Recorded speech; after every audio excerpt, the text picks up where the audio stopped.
Hello, this is your host, Adam Graham, from Pretty Much the Present. And in this video, we'll be bringing you a compilation of old-time radio detective podcasts from 2010. The podcasts are appearing, for the most part, unedited, except for some extraneous or repetitive elements that are being removed because this is a compilation.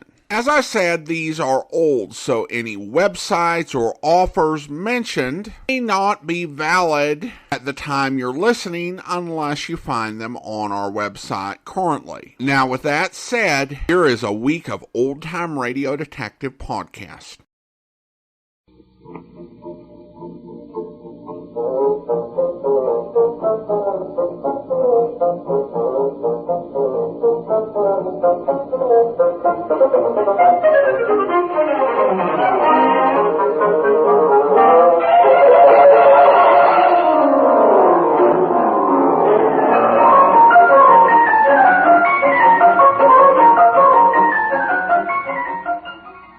Welcome to the Great Detectives of Old Time Radio from Boise, Idaho. This is your host, Adam Graham. Got a comment? Please feel free to email me, box13@greatdetectives.net. Cast your vote for the show on Podcast Alley, podcastalley.greatdetectives.net. And you can join our more than 215 fans on Facebook, facebook.greatdetectives.net. Hope you're having a great Memorial Day. Thanks to everyone who served in our military and peace officers. We're going to get into today's show in just a second. I'm going to talk a little bit this week about the times these shows aired, just barely briefly. There's not a whole lot to say on Box 13 because that was syndicated, and that aired whenever the station manager could fit it in. But before we do get started, I want to remind you about the great offer we have available through Audible. Go to audiblepodcast.com/oldtimeradio and you can get a free audiobook when you try Audible out for 2 weeks. You get one audiobook per month that you can download, including New York Times bestsellers as well as classics, whatever you would suit your fancy. As you're on the go, you're able to listen and learn. As well as a complimentary subscription to your choice of the New York Times or the Wall Street Journal via audio. So go to audiblepodcast.com/oldtimeradio. Let's go ahead and we'll take a listen to today's episode of Box 13, Dan and the Wonderful Lamp.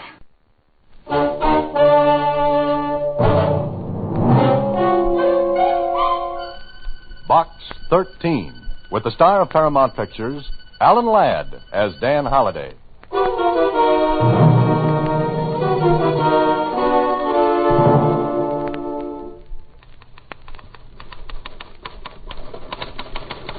All right, that ought to do it. Take it out of the typewriter. Now address an envelope to Box 13, care of Star Times. You know, this Box 13 is made for us.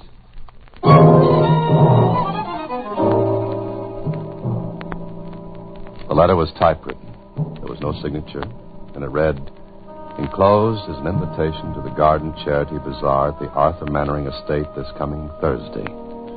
Use it, and maybe you'll get adventure. Anyway, take a chance. And wear a red carnation in your lapel." That was all. 4 lines. But, brother, what was in between the lines that I couldn't read then?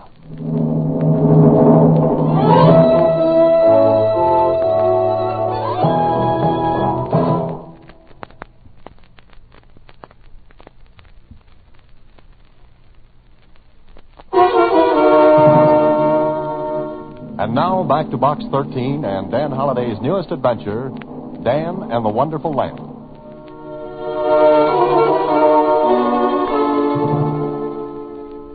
what kind of adventure could you find at a charity bazaar, Mr. Holliday?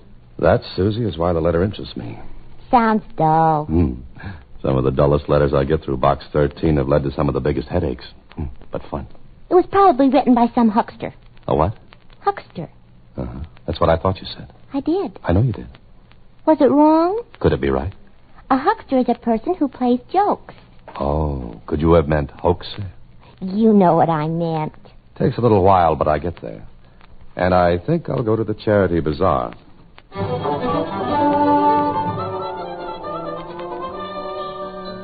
So, the next day I went to the charity bazaar.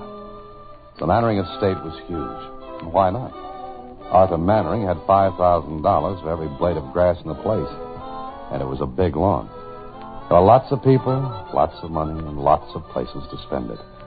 I wandered through wondering what the gimmick was, why I'd been asked, what the adventure was going to be. No one paid any attention to me. No one paid any attention to anyone. Then, after about a half hour of aimless meandering, I just happened to stick my hand in my jacket pocket and pulled out a note. It read, "Go to booth number 5.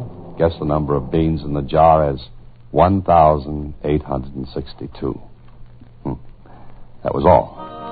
Somebody had put that note in my pocket. Easy to do in that crowd. Well, the adventure that looked as though it wouldn't amount to anything was amounting to a jar of beans. Hello there. Oh, hello. This is booth number 5, isn't it? That's right. Do you want to make a guess? Yes, I think so. It's $5 a guess. Make as many as you want. $5 a guess? It's for a good cause. And if I guess right, I win the beans. When it's all over, we'd be glad to give them to you. But you also win a prize. All right, what do I do?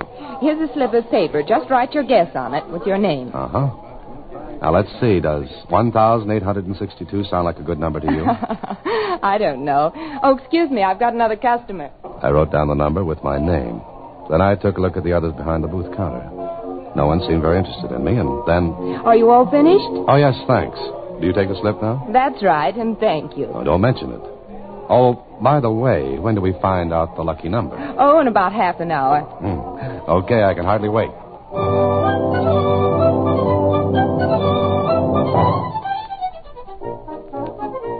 I waited. Another half hour, and during that time I paid $27.50 for a nickel fan, a nickel ice cream cone, and a 3-cent brass ring I won at the fish pond. Then... Attention, everyone. Attention, please. We wish to announce the winner of the bean guessing contest. The winner is Mr. Dan Holliday. Mr. Dan Holliday. Will Mr. Holliday please come to booth 5 and pick up his prize? Thank you.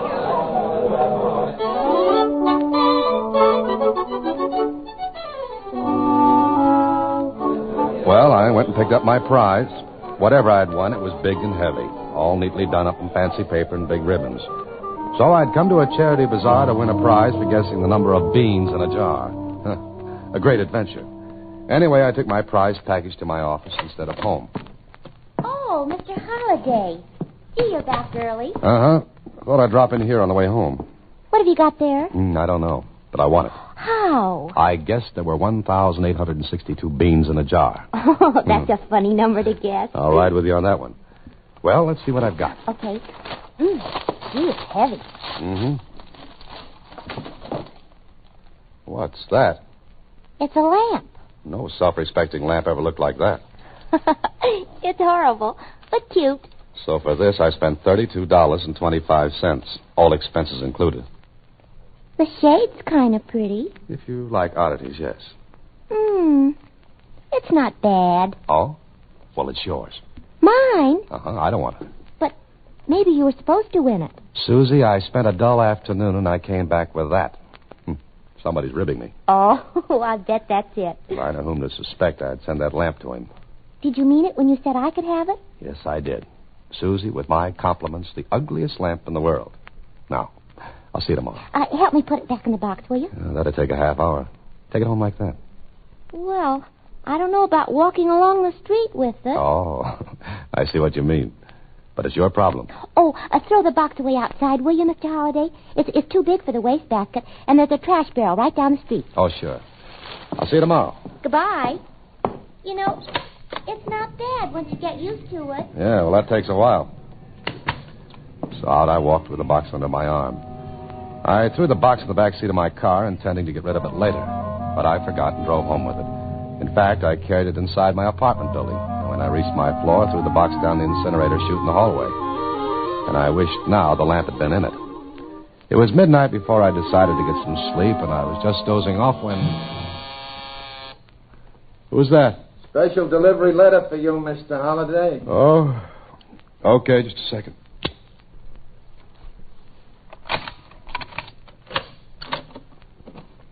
Hey, sorry to get you up, Mr. Holliday. Oh, that's all right. Here's your letter. Sign here, please. Yeah, sure. Oh, sorry, I dropped the pencil. Here it is. I'll get it. Roll inside. Go back to sleep, Mr. Holliday.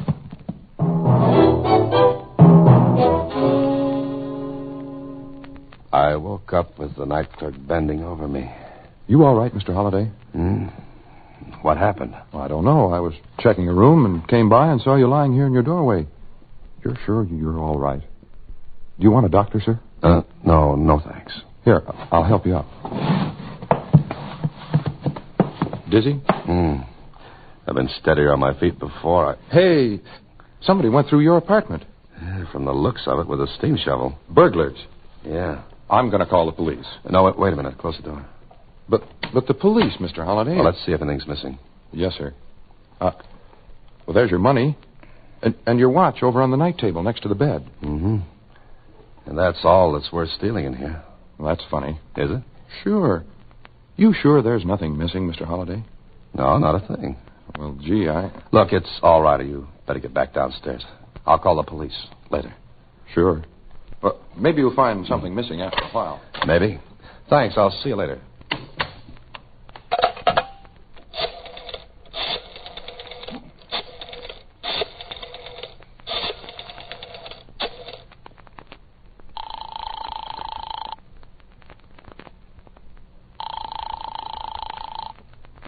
Hello?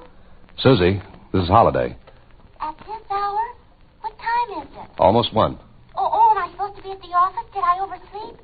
Oh, but it's still dark outside. Just listen, Susie. Have you got that lamp?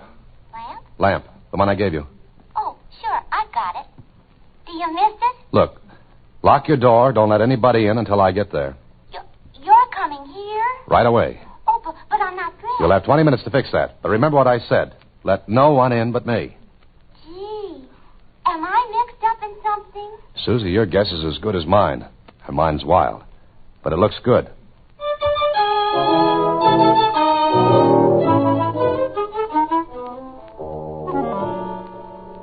Mr. Holliday? Did anyone see you take it out of the office? No, I don't think so. Then they thought I had it because I carried the empty box home.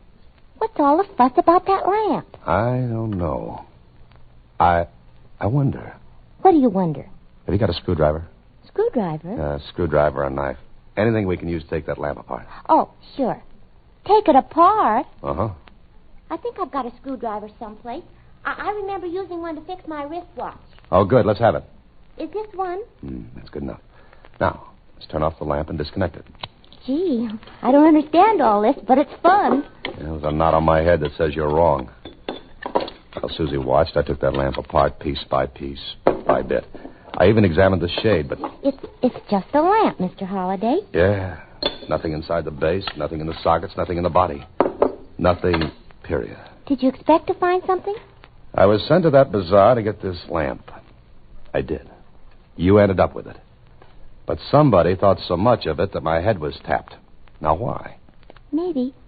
Gee, maybe. Maybe what, Susie? Maybe it's the lamp itself they wanted. Susie, maybe you've got something there. But why? What's there about this lamp? I don't know. Look, the Mandarins are wealthy. Now, it stands to reason they've got a lot of valuable objects in their home. And the lamp could be worth a lot of money. We'll find out tomorrow. You're going to leave it here? I have to, Susie. Meanwhile, don't let anyone in. Tomorrow, we'll see what's so wonderful about this lamp.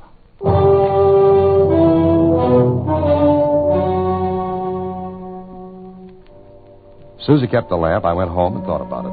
The more I did, the less I did. Then the next morning, I picked up the lamp from Susie, took it to a dealer. Yes, sir? Can I help you, sir? Maybe. This lamp. I want your opinion on it. Why? What's it worth? How much would you give for it? Well, if I were in a good humor, $2. 2? 2 1/4. But I'd have to be hysterical. You're sure? Positive. How much did you pay for it? Nothing. Yeah, that's fair enough. Please, take another look at it. Must I? As a favor. All right. Well, I'd say it was the product of a factory that turns out about $2 million a year. It's nothing but plaster Paris and cheap common glaze. The brass base and standard bring about 50 cents. Wiring's fairly good. And Well, that's enough. You've convinced me. I hope you didn't think it was an antique, sir. No, just a lamp. Exactly. Do you want to sell it? No, thank you. Thanks for your trouble. Well, no trouble at all. Come in again, sir. Without the lamp. I was about to leave the store when I saw someone across the street. And if my eyes were good, and they are, it was the fake who got me up at midnight only to put me back to sleep. He had followed me, and he was watching the store. He couldn't see me, so I turned back to the dealer. Yes, sir. Something else, sir? Do you want to buy this lamp? Why? I want to get rid of it. That's an admirable ambition, but why to me? It's yours at any price you want to pay. When I said $2, that was a guess, you know. In fact, I don't want the lamp. Well, would you take it if I gave it to you? I beg your pardon? The lamp is yours. I don't want it. Well, this is very peculiar. Look, you pay me what you want, but take the lamp, huh? $1.50. Sold. I don't know why I do these things. Yes, neither do I. Well, there's your money. Thanks. And good luck. With that lamp, I'll need it. I can use the wire and the sockets, though. I left the store. I paid no attention to the man who loitered across the street. I walked to my car, got in, and drove up the street and around the corner. Then I got out. I peeked around the corner and saw my man go into the shop. A minute later, he came out with the lamp, got in his car, and drove away. I hurried back to the shop. Good morning, sir. Oh, you again. The lamp. Yeah, what about it? You sold it. Yes. Don't tell me you want it back. Did you know the man who bought it? Mister, anyone who buys a lamp like that, I don't ask questions. It's his. For how much? $10. Oh, that was a quick profit. Oh, I didn't set the price. He came in, looked around, saw the lamp, said $10 for it. I recovered my sanity and sold it to him. And no questions asked? None. Why? Mister, you don't know it. But there are a million questions that could be asked, and I don't know one answer. Yet.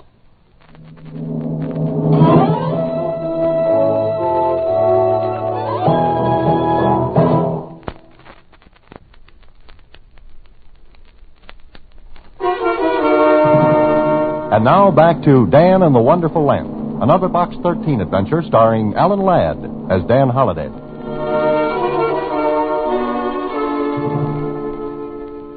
So there it was. A lamp worth $2, a hit over the head, and a big, big puzzle. That same afternoon, I bought all the papers, took them to the office, and looked through them to see if there was a report of anything stolen from the Mannering place. Nothing. I left the office and was on my way down the street when... Hello, Mr. Holliday. Huh? Oh. Right on walking, Mr. Holliday. Oh. Got another special delivery letter for me? An even better one this time. It all depends on you. From the song of the same name. I'm not amused. Let's go for a ride, huh? On a nice day like this? Let's walk. Save your energy. You'll need it. I see what you mean. Nice gun you got there. Yeah, nice car, too. It's right down the street. How handy. Yes. You got the lamp, I take me, too. Because you go with it. Going to wire me for electricity? That could be. All right, get in. Okay, Max. You know where to go. Well, Max is smarter than I am at the moment. Uh-huh. But you'll get smarter. But I've got a hunch you'll get much smarter before I'm finished.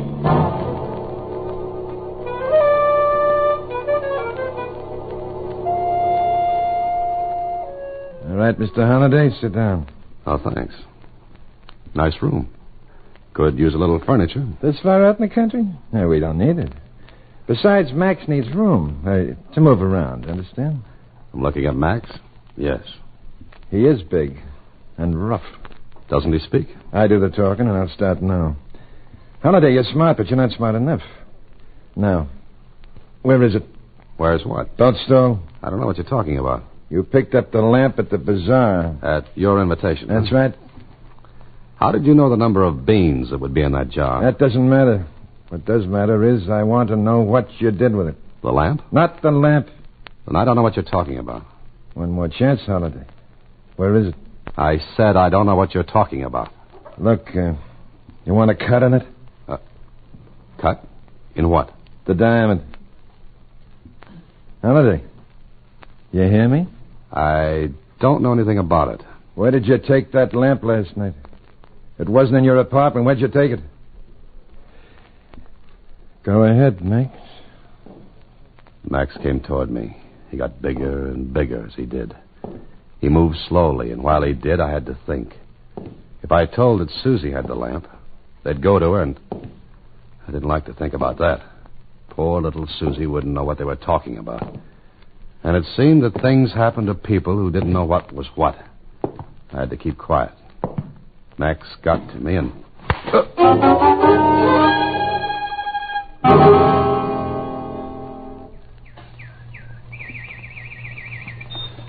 Well, how you feeling? Oh. Better? Had an accident, huh? Where am I? I guess that's what everyone says in a case like this. Found you lying in the road here, mister. Had a pretty bad accident from the look of you. I don't like to think about that. Can you get me back to the city? The hospital'd be better. Never mind, I can still breathe, I think.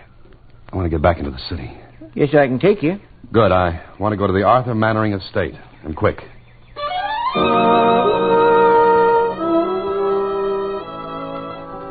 The farmer drove me into the city and to the Mannering estate. I had a hard time convincing the butler I had to see Mannering, but finally... This is a fantastic story, Mr. Holliday. Yes, I'll agree, but the man who had me beaten said something about your diamond. Yes, the Mannering Blue. Where is it? Here, in the house. You're sure? Well, of course. Would you like to convince yourself? I'd like nothing better. Very well. But how about you? Don't you think we'd better see about your condition? It'll keep, I hope. Now, the diamond. Very well, this way. It's impossible that anyone could have taken it. There were a lot of people here yesterday. And an army of detectives, Mr. Holliday. No, I repeat, it would have been impossible for anyone to take the Mannering Blue from this safe. You're sure? Just a second, you can look for yourself. That's it, huh? That's the Mannering Blue, sir. And this is the only diamond? That's right, Mr. Holliday. And I give up. It's very curious, sir. This business of your guessing the exact number of beans in that jar, and then... Wait a minute. Who knew the number of beans that would be in that jar? Why, the one who puts them in, obviously. A girl? Attractive, about 23 or 4? Oh, I don't know about that, but... Wait a moment. You're not suspecting Carol Marshall, are you? Was she the one in the booth? Yes, but I'm sure she didn't know. Why, as a matter of fact, she took the place of my secretary at the last moment. Secretary? Where is she? Yesterday morning he asked to be excused. The bean guessing contest was his idea. And the secretary? Big, tall, yes. low, quiet voice? Yes, that's Carrie. But the diamond's here. Is it? Well, of course. Maybe it's not the Mannering Blue. Substitute? Why not? Your secretary who gets himself excused yesterday morning hasn't shown up yet. No. He has a paste diamond made up. But the problem is to get the real one out of here. He bided his time. The bazaar yesterday was a perfect setup. The real Mannering Blue is hidden in that lamp I won as a prize. You see, he and his confederates didn't want to take any chances. Your secretary didn't want to take the diamond off the estate himself. A million things could go wrong. But the real diamond, it wasn't in that lamp, you say? It had to be, but where I took it apart, What were you about to say? Look, you get in touch with the police. Here's my card. Keep in touch with me, too. Yeah, but Mr. Holliday, I've got work to do.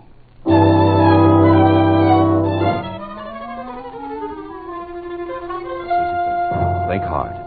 You brought the lamp home here. Yes. What did you do then? I put it on the table where you saw it. Did anything fall out of it? No, Mr. Holliday. Think, Susie. Think. The diamond had to be in that lamp. You took it apart, Mr. Holliday. There wasn't anything in it. But there had to be, or I wouldn't have taken the beating I did. Now think, Susie. Think. Gee, I am. I brought it home, put it on the table, connected it, and turned it on. And that's all? Sure. I remember because one of the bulbs wouldn't burn. One of the bulbs? Yes. I changed it because it was burned out. What did you do with the bulb? Threw it away. Why? Susie, 10-1, the diamond was in that bulb. But how could anyone get a diamond in a bulb? Don't you see? Take off the screw base. Take out the filament. Cement a diamond inside. Susie, where did you throw that bulb? Oh, in the wastebasket. Right there. But it's empty. Sure. The cleaning woman always empties it in the morning. Where does she empty it? The trash barrel's downstairs, I guess. Holy mackerel, a $50,000 diamond in a trash barrel. Come on.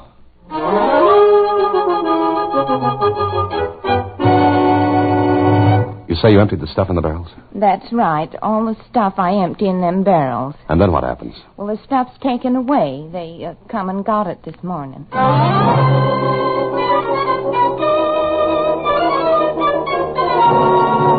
Okay, Susie. I've got to trace the rubbish truck to the city dump. You stay here in the office. If the police call, tell them where I am, and tell them to hurry, because I've got a hunch I'll be followed. Well,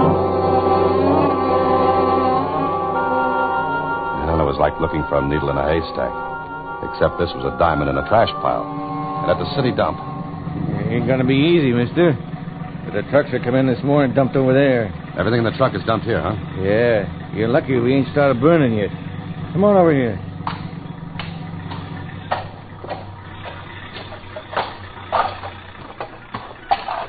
This where you figure it might be? It's gotta be.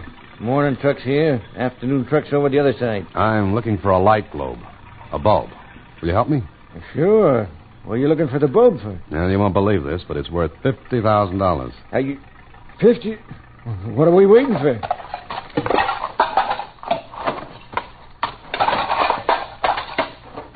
Here's a bulb. Break it.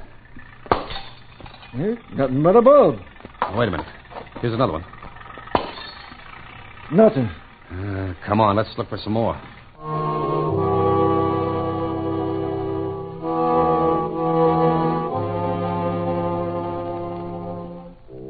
We plowed through everything in that pile of rubbish. Knee-deep in trash, we dug and dug. Until a half hour and 100 light bulbs later. Hey, look. Here's another one. Let me have it. Thanks. Holy mackerel, look at that. Yeah, I see what you mean. Now, let's get out of here. Holiday! Come on, fast. Hey, they're shooting at us. That's the general idea. Where can we get under cover? There's an old dump truck there. Come on, let's go.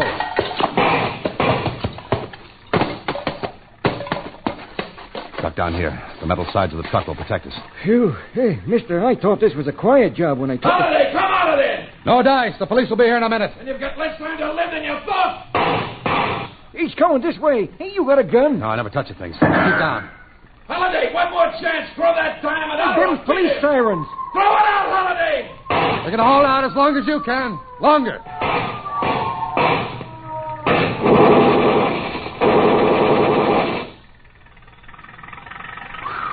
Well, I guess that does it. Scratch one secretary with a little too much ambition.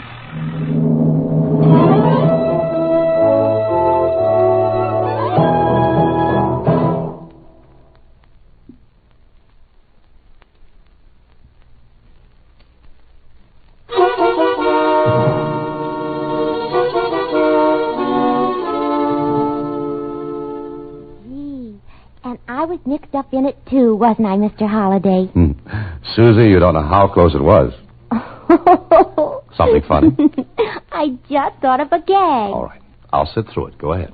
Well, remember the story about Aladdin and the wonderful lamp and the Jimmy? Genie. Well, what about it? All he had to do was to rub it to get out of trouble. But you couldn't. Yes? Where's the gag? Well, you couldn't. And that's the rub. Don't you get it? I got it, but I don't know what to do with it. Good night, Susie.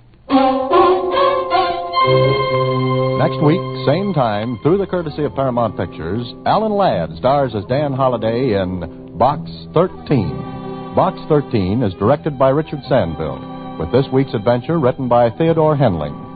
Original music is composed and conducted by Rudy Schrager. The part of Susie is played by Sylvia Picker, and production is supervised by Vern Karstensen. Box 13 is a Mayfair production from Hollywood.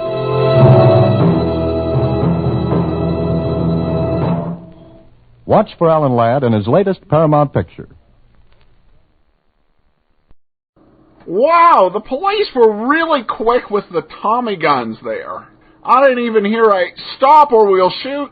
Just one moment the guy is shooting at Dan, and then And then, wham, out come the Tommy guns. Well, that wasn't all that didn't make sense in this episode. I kind of wondered what he meant selling the lamp and then letting the bad guys buy it, and then rather than following the bad guy, going into the store and asking the owner of the store if he got any information from the guy who just bought a $2 lamp. Why didn't they follow him back to Susie's at some point? These are some of the plot holes here. This is one case where I think the writing was off a little bit. The good news, though, is I think Alan Ladd played this wonderfully. Same thing for Sylvia Pickler. They both did their parts well, so even though the writing was off in a couple places, it was a fun episode. So, all right, one brief comment from Facebook. Michael says, thank you for speaking out on behalf of Compassion. I've been sponsoring for 6 to 7 years now, and it makes such a huge difference to both my life and my sponsored child. Well, thanks, Michael, for sponsoring for so long. And that's about it. We're going to wrap it up. We will be back on Tuesday with Jeff Regan. A reminder, if you are in the Boise area, I'll be talking about radio detectives to the Partners in Crime Mystery Writers Group. And they meet at the Rediscovered Bookshop. It'll be tomorrow at 7. And you can find the location and get directions. We'll begin with an email from Chris, who wanted to know about the episode Abel and Cain in the Santa Maria. He said, I could have sworn that the voice of the bad brother was a detective, not the main character of another podcast. For some reason, I thought it was Lieutenant Riley from Let George Do It, and for some reason, I thought his name was Detective Clink. Where the heck I got that, I will never know. As I said, I was cramming great detectives to catch up. FYI, don't do that. They all run together if you do too many in a row. Yeah, I think you got Detective Clink from Lieutenant Kling from Box 13. And it wasn't him or Wally Mayer from Let George Do It. It was actually the character actor Marvin Miller. And you have heard him on other series, I think some of the detective shows, but also on several episodes of Dragnet. He was just one of those guys who could be counted on to come in and to play different parts and play them well. An incredible character actor over radio with hundreds upon hundreds of roles. So that was who did the voice on that. As we take a look at time, the episodes we're hearing were actually done originally on Saturday night at 9:30 p.m. This may have been due to a curfew on mystery programs that was in effect in the 1948 radio season to keep them off the air before 9:30 p.m. Eastern Time. All right, well, we're going to get into today's episode of Jeff Regan in just a second. Before we do, I want to remind you to check out the offer that we have available from Audible. Go to audiblepodcast.com/oldtimeradio to sign up for a risk-free trial. And you get one free audiobook to try out the service for 2 weeks. That's audiblepodcast.com/oldtimeradio. Now let's get into Jeff Regan, The Too Many Mrs. Rogers. My name's Jeff Regan. I get 10 a day in expenses from a detective bureau run by a guy named Anthony J. Lyon. They call me the Lion's Eye.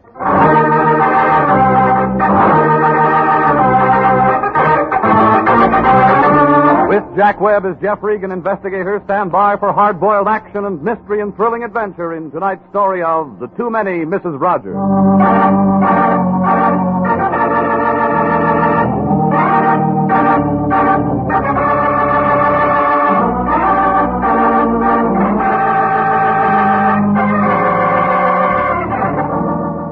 7th Street, near Olive. That's where it stands, downtown L.A. Cosmopolitan building.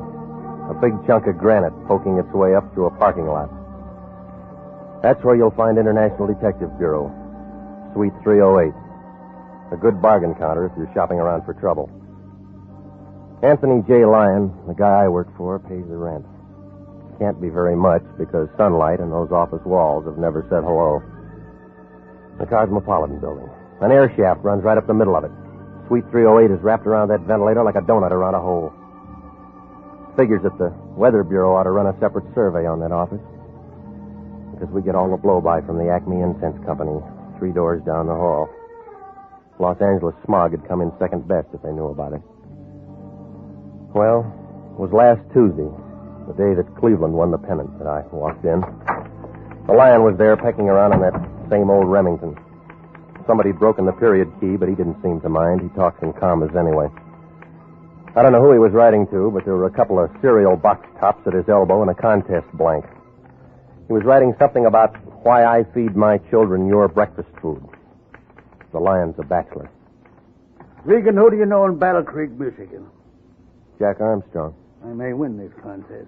Here's one for you to fill in. No, I don't eat breakfast. This is different. I got it as a case. Here's the address. Hinkle and Hinkle. Well, they make pills. It's a funeral parlor, one of the best in town. I'm healthy. I want you to be very careful how you talk to these people. Who, the customers? Hinkle and Hinkle, father and son. They got a fine establishment, and all the best people go to them for the final right.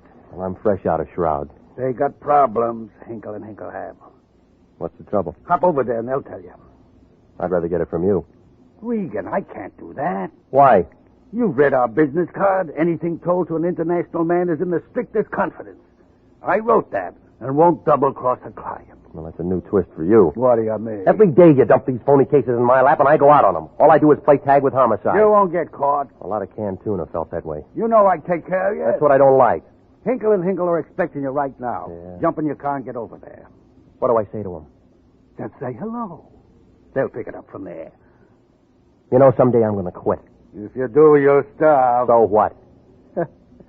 You'll still wind up at Hinkle and Hinkle.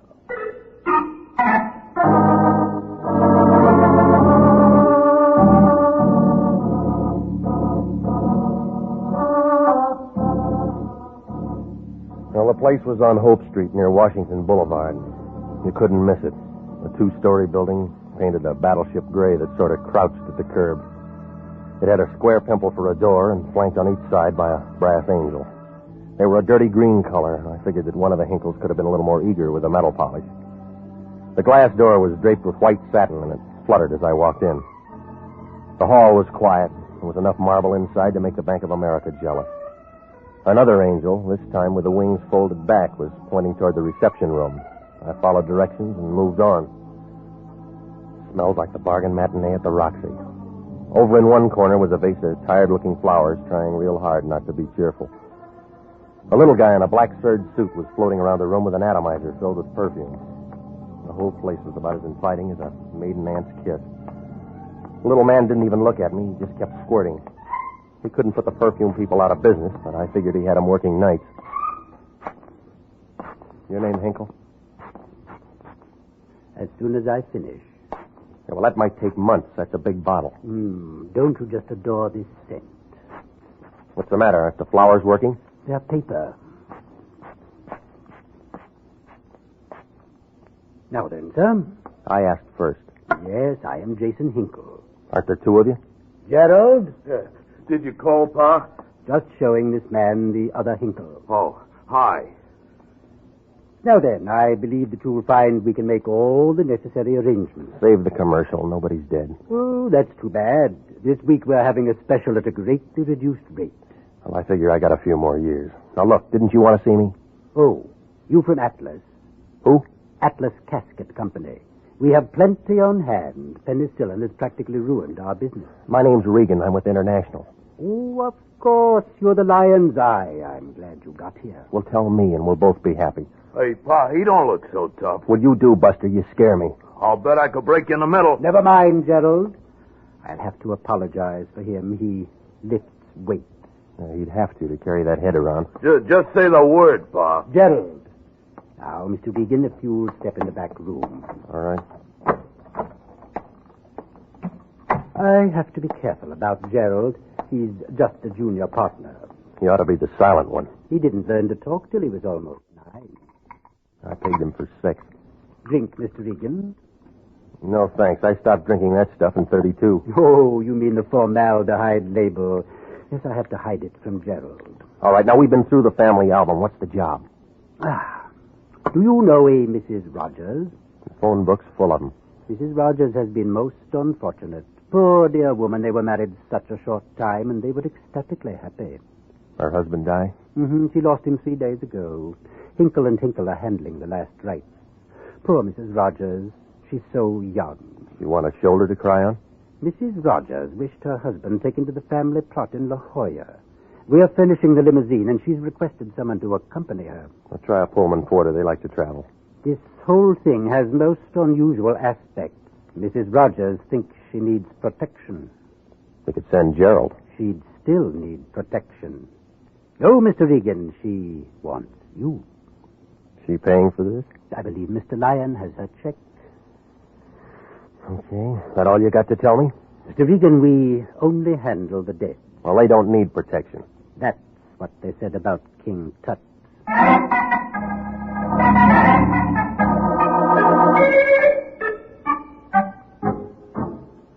Hinkle gave me her address. It was over near Westlake Park. It was one of those new modern apartment houses painted an elephant pink. It was around 6 o'clock when I rang the bell.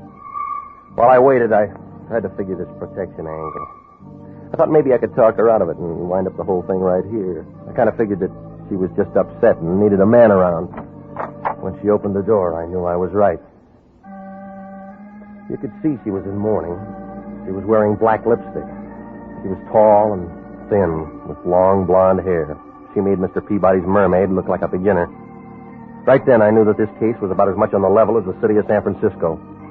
She needed protection, all right, but so did I. When she said hello, it melted all over you like honey on a hot biscuit. You're standing in a draft.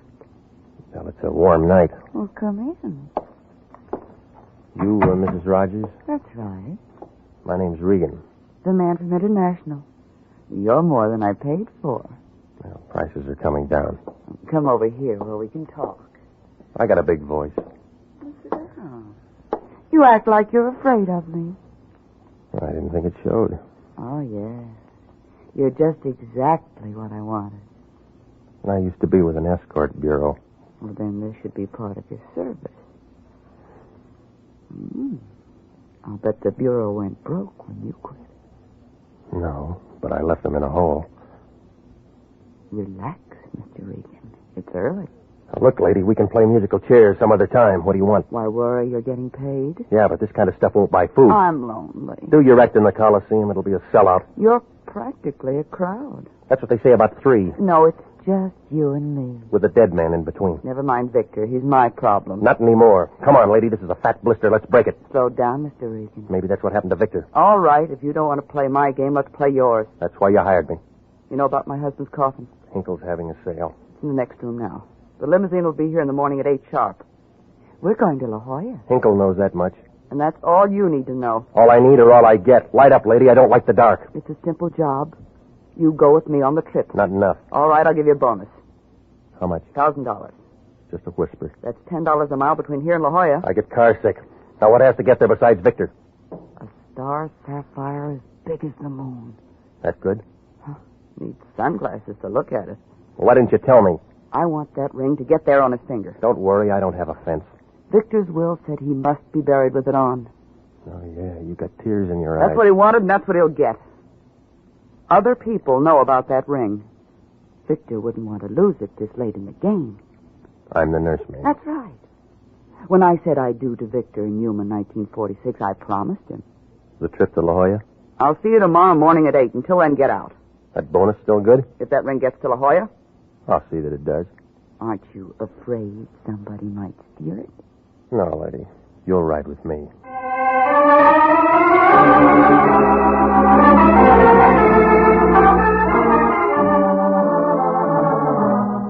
Well, I began to get an uneasy feeling, like a steer on the way to Kansas City. I left Helen Rogers and walked outside. There wasn't much traffic. It was a warm night, and all the canoes in Westlake Park were full. I headed for an all-night coffee spot on the corner. If I'd have taken one more step, I'd have been in the back seat of a new Nash convertible with the top down. There was a brunette with long black hair in the driver's seat. She was thin and figured to be tall the way she was wrapped around the wheel. There were two things different. She had bright red lipstick, and her hair was black. She was wearing a dress the color of a boulevard stop, and she flipped the right door open. One look at her, and you knew that Dallas was wrong about their women. Want a lift, soldier? No, I only got a weekend pass. Plenty of time. You can go AWOL. No, I'm bucking for sergeant. Get in, and I'll tell you about the atomic bomb. Short ride? No, I think a long one. Okay, I'll buy the gas. Won't have to, Mr. Regan. I've got a credit card. Now, don't tell me you're lonely. You're in trouble. What kind? Bad client. Why? You should be working for Mrs. Rogers. That's who signed the check. I'm Mrs. Rogers. That blonde's got a license to prove it. Yuma, 1946. I've got priority, Mexico City, 1942. No divorce? Victor was a poor Boy Scout. He could only tie one knot. He went for the chorus line. And played for keeps. But I loved him. Helen didn't. How do I know? I don't care if you do. All right, what do you want with me? I'm his wife, his first one, his real one. We had some sort of life together before the scenes changed. It's my job to bury him. That all? That's all. The corkscrew. Straighten it out, sis. I'm telling you the truth. You left out one item. Tell me that sapphire's got nothing to do with the affection. It hasn't. That's what the other Ms. Rogers said. She's a liar. A blonde one. She'll run out of bleach. You're trying too hard. I'm telling you, Regan, I'm not going to sit by and do nothing. I believe you. You're letting your fingernails grow.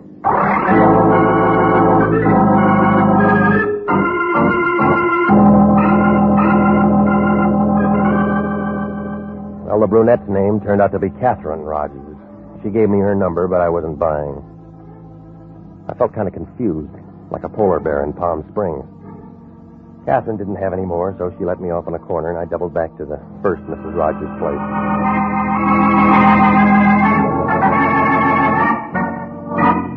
It was about 20 minutes later when I rang Helen's bell. No answer. The door was unlocked, so I went in. The room was dark, except for the neon sign outside the bedroom window. I could see Victor Rogers' coffin banked up with flowers. The biggest blossom was already wilted. It was Helen. She was lying on the floor, and her fire was out. Well, I went back to the living room to call homicide, and I smelled taboo perfume. She made a real good reflection in the mirror behind me. This one was a redhead, and she had long hair. She was tall and thin enough to slip under the door. She had a little hand, but her finger could reach the trigger of the gun that she had in my back. I couldn't tell too much about her, but if I'd known her in college, my homework would have suffered. Don't make a date. You're not going to make it. She'll wait. It may be forever. Hang it up. Did you do the job on the blonde? Maybe. Too many going for that sapphire. Maybe. Which one are you? Rita. Where'd he find you? South America. Different places, different girls. That's it. He'd make a good advance man for the United Nations. Just the female department. All right. When'd you win your letter? Havana, 1944. You're right in the middle. No, you are. Well, the Andrews sisters did all right. I want to duet with you. I'll sing off key. That's all right. It's a style. No music. You're not listening hard enough.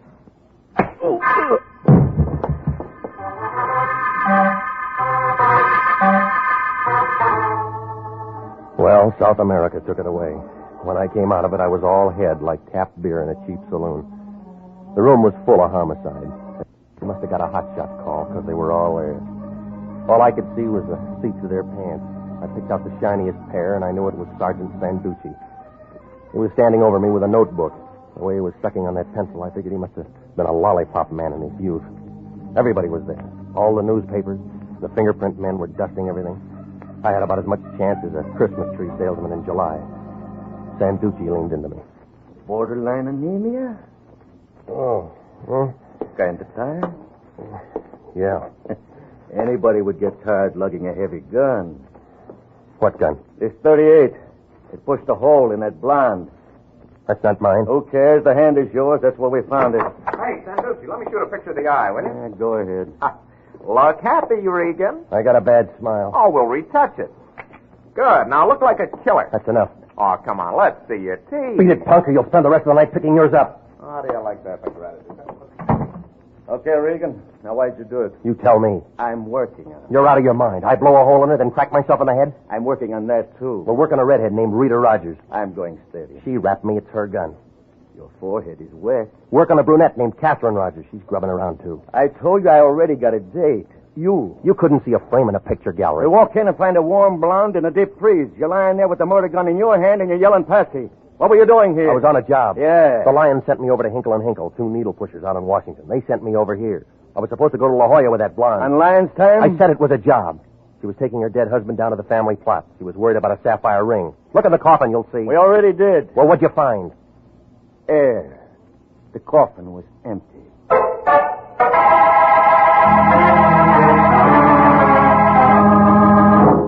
You are listening to the story of the Too Many Mrs. Rogers, tonight's adventure with Jeff Regan, investigator.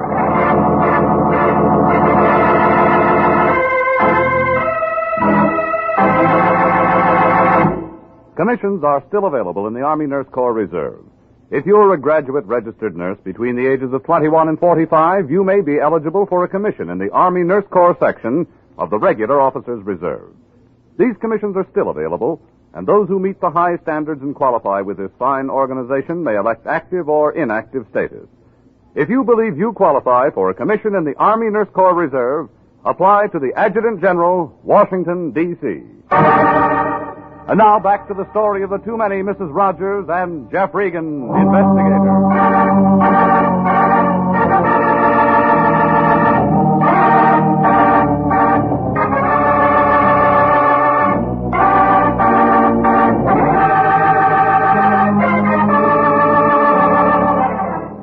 Well, I had about as much chance as a snowball in a Turkish bath.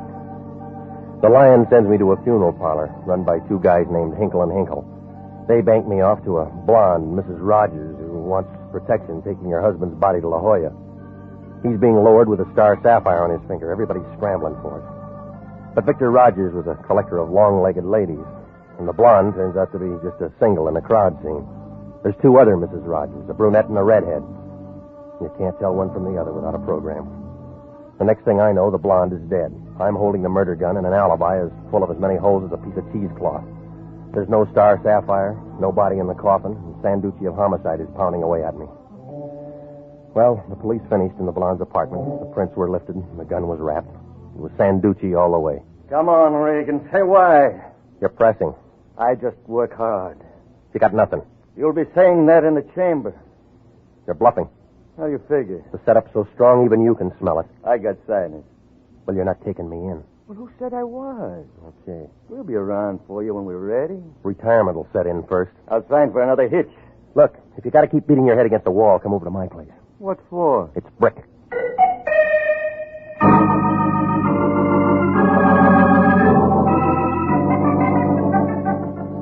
I left Sanducci still chewing his pencil and headed back for the office. I knew homicide wouldn't let the matter drop, so I wanted to see if maybe the Lion could do me any good. I didn't have any supper, but somehow I'd lost my appetite. When I walked in, the Lion was still working on that contest blank. He was keeping late hours, and the only reason he doesn't go to his hotel room is he gets a reduction in his weekly rate if he doesn't sleep in the bed. Regan, where you been? Dating Sanducci. You're in trouble. Yeah. How many times have I told you to watch that staff? Well, you never check before you send a guy out on a job. What have you got? Well, she's beautiful. What else? She's dead. That's no way to run a business. You got your advance. I was thinking of public relations. Oh, stop it, will you? Somebody mentions dough and you're there with a basket. That's enough. Let's drop this case. Not until the wind dies down. I got another job for you. I'm still with the old one. The case is closed. Oh, I'm opening You it. do as you're told. Now, listen, big shot. You eased me in on that hook. Now, let's see you work backwards. Regan, you're getting out of line. Get a trace on Catherine and Rita Rogers. Who are they? A brunette and a redhead. What else? Victor Rogers' wives. What about Helen? His record broke on I Do. Well, get going and clear this thing up. Would you like to give it a whirl? Regan, don't you like working for me? I'll answer that when we both got more time. Well, I left the line, picked up a cup of coffee and a sandwich, and went home. Then I tried to figure the mess. A guy with 3 wives drops dead and is going to be buried with a fortune on his finger. All the hens start clawing around. That figures.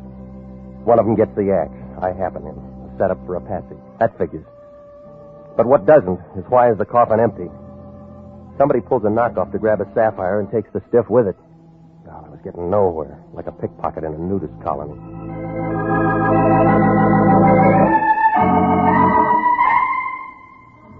The next morning, I was back on Embalmer's Row. Hinkle and Hinkle. I went inside. The little guy in the black suit and his son were standing in the entrance hall. Old Hinkle came toward me kind of slow, like an ant with a super chief in tow. You're back so soon, Regan. Everything all right at Mrs. Rogers? Your business is picking up. I don't understand. Neither do I. You fell it in. Now, there's no use taking that belligerent attitude. Now, listen, you. I played Patsy long enough. Hey, Pa, shall I mash him? You heard Gerald, Regan. Now, get your paws off of me, quick. Oh, we're backstage now. Your grease paint's off. I don't know why you came back here. We don't know anything about it. That's your version. Look, Regan, I'm going to try to let you down easy, so pay attention. You were called on a routine job. We played our part, now you play yours. Take that trip to La Jolla. We're going to need a bigger car now. I told you all I know. Now beat it. Homicide wants somebody. I'm going to give him you. You're on a treadmill. That's all right. It's slowing down. I'm tired of this small talk, Regan. Now get out of here before I stick Gerald on you. Is that all you got to offer? That's it. Now blow. Okay. Next time I'll bring homicide. Just won't give up, will you? Gerald? Yeah. How do you want him, Pa? Broken too? You handle it. I'll be in the back room. Fist or gun butt, Pa? Hold butt. still. You should be glad Pa didn't say fist. It's harder. See? I dreamed about you last night, Regan. Must have been something you ate. I dreamed I broke you in two. You're still walking in your sleep. You say funny things, Regan, but your face don't go with it. All right, get away from me, you big ape. I seen a clown in a circus once. He had a big red nose like this. And he didn't have no teeth. And he had little teensy eyes way back in his head. Yeah, you make a swell clown now. I was getting nowhere, like a skyrider in a high wind. Gerald must have got tired. He stood over me grinning like a Notre Dame gargoyle. I tried to get up a couple of times, but it would have been easier to get to Ohio on a pogo stick. I kept wondering if he'd ever quit when the front door opened and Catherine, the brunette Mrs. Rogers, came in. She had a .32 in her hand and she leveled it at Gerald. Stop it! We're going to the circus. Stop it or I'll kill you! All right, you heard her. What about the circus? Come here, you. There ought to be a place for you in the sideshow. I got tired waiting for you to come to me. Yeah, thanks. Shall we go where we can talk? What do you want? You. So did Junior here. My hands are softer. Your gun isn't. You can hold it. It's not good enough. Still don't trust me? No. We'll go in your car. Oh, it gets better. We'll go to your place. Okay. You won't be sorry. Why? Because I'm going to help you, Regan. You just did, lady.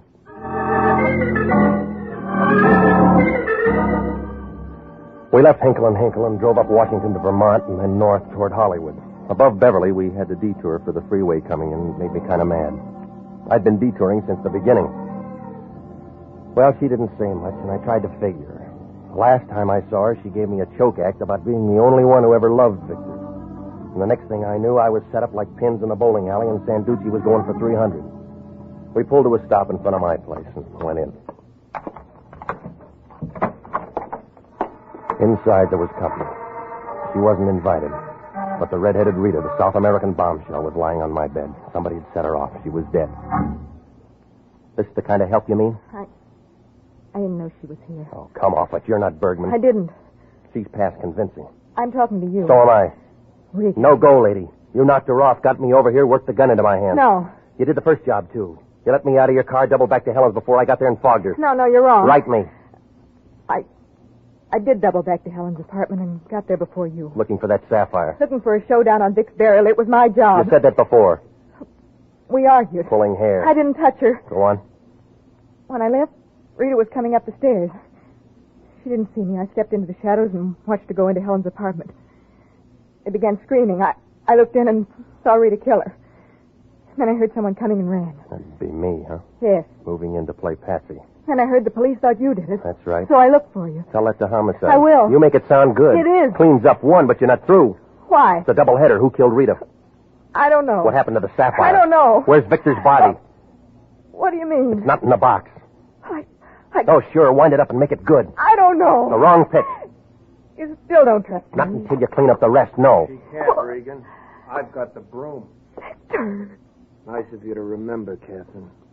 How do you remember? I got a card file. You can throw away some pages. That's what I figured. I've been tagging after the two of you for some time. So you're Victor. Well, it's beginning to clear. You got Hinkle to help you play dead.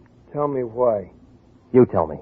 I'm moving up in society. I have to unload. Oh, yeah, it all figures. You're dead, the wives start working for the loot. In the scramble, they take care of each other. The redhead gets the blonde. You get the redhead. And take care of what's left. Now, let's close the book.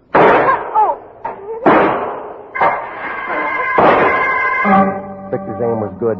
Catherine went down. Sanducci got Victor from the bedroom window. His sapphire ring caught the light as he sprawled on the floor, and then Sanducci climbed in off the fire escape. Catherine's hair was still long, but she wasn't tall anymore.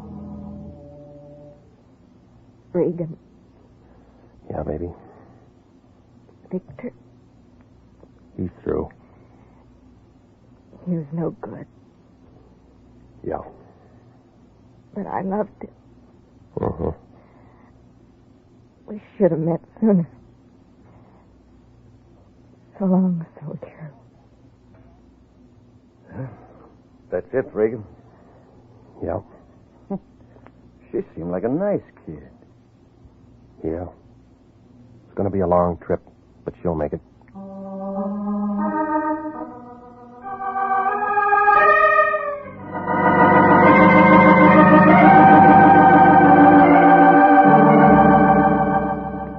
Well, that was it. Victor was ambitious. He was moving up in society and couldn't stand a bigamy scandal. His brain worked overtime cooking up that dish. He rigged it with the blonde Helen at first, but she got it right off from the redhead, and that didn't make him cry. Took care of one. When the redhead came over to my place, Victor tagged her and put her away there. 2 down, and I'm the fall guy. Then he waited for the brunette so he could finish the game. Oh, yeah. Vic was a busy fella, but he ran out of breath. Well, Sanducci put my place back in order, and nothing was left of the girls with the long hair but dandruff. I called the Lion. He was mad. A whole day shot without adding a mark to his bank account. Well, Sanducci and I both came up with the same question. All 3 of those women were beautiful. I wonder if they'd all gone for Victor if they really knew. That star sapphire was a phony.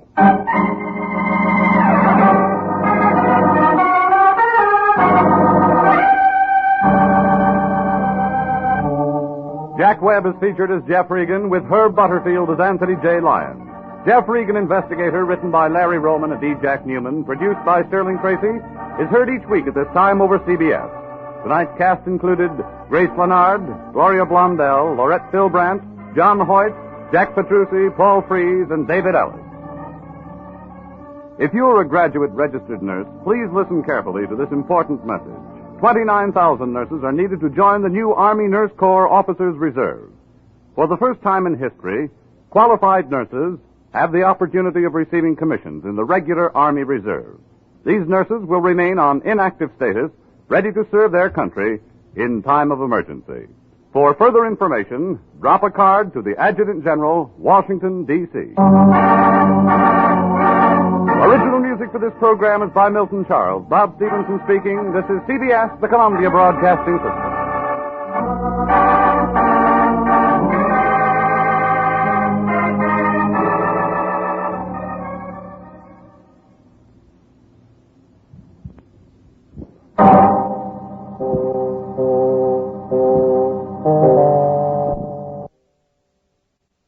Welcome back. Well, this was a pretty fun episode.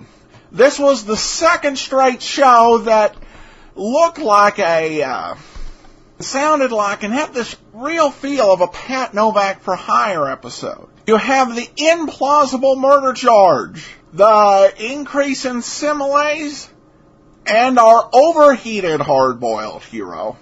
This was a very good episode. There were a couple pop culture references that, if you weren't around in 1948, might have gone over your head. This episode of Jeff Regan was aired on October 9th, and the Indians did clinch the pennant on October 4th of 1948. Don't know if they had an Indians fan on the writing staff that just wanted to call that out. And Jack Armstrong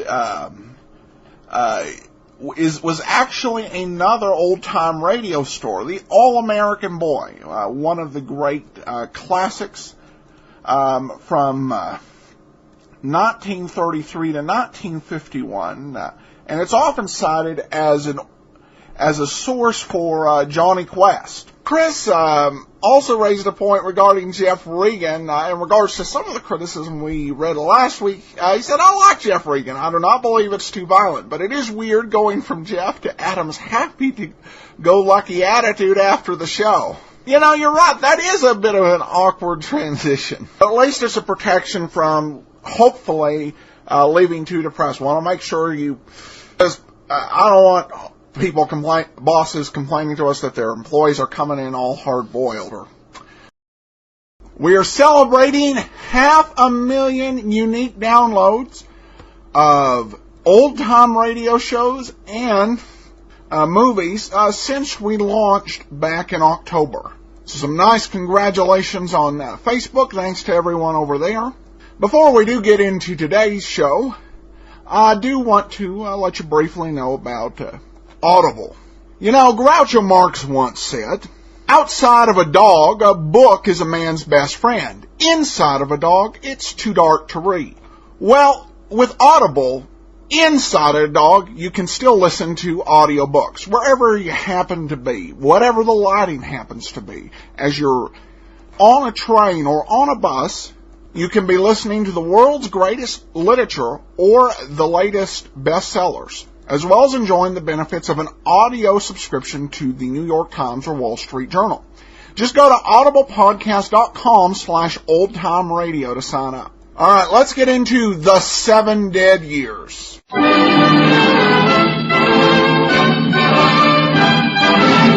Standard of California, on behalf of independent Chevron gas stations and standard stations throughout the West, invites you to Let George Do It. The 7 Dead Years, another adventure of George Valentine. Personal notice, danger's my stock and trade. If you're crowded against a wall and you can't punch your way out alone, call on me, George Valentine. Write full details.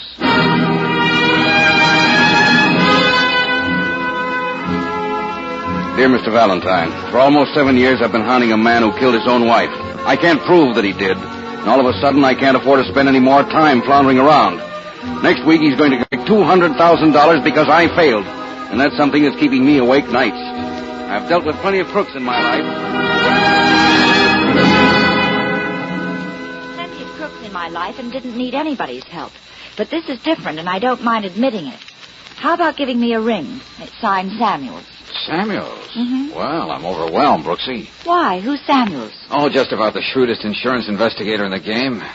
But I thought he was retired off somewhere in the Florida Keys fishing. Well, according to this letter, all he's doing is staying awake nights. Oh, 7 years, huh? Mm-hmm. Now, all of a sudden, time's running out for Samuels. Why did he put it just that way, Angel? Say, what do the words 7 years mean to you? Oh, 7-year itch, 7 lean years. 7 years it might take a salmon to make 7 honeymoon trips up the Columbia River. All right, without making funny, Brooksy. 7 years also means the legal period after which a man or woman is declared dead.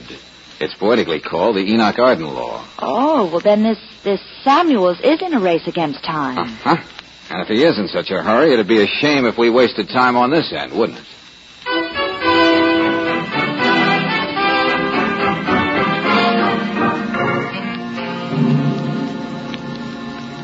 This man McLean killed his wife and got rid of the body. I know it.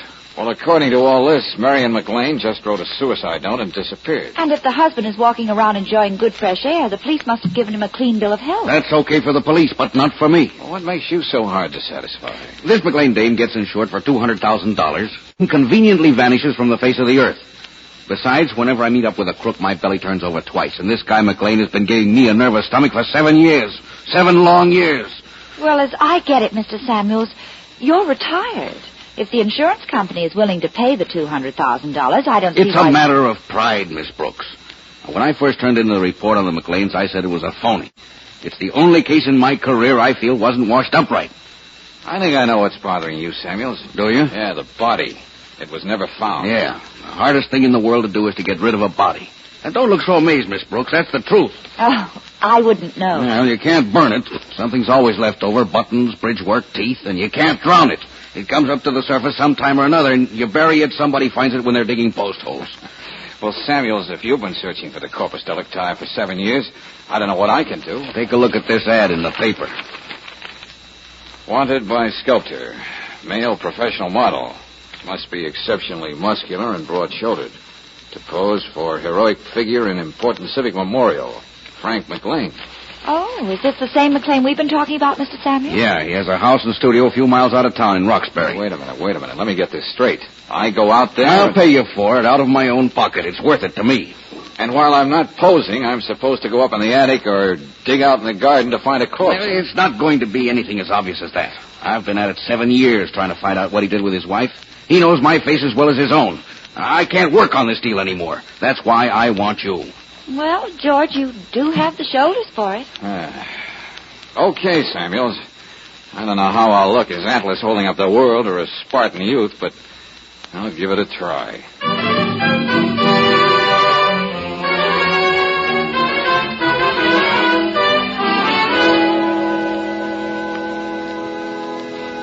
I take it, Mr. Valentine, you've posed for other well-known sculptors? Oh, yes, of course. But back east, New York.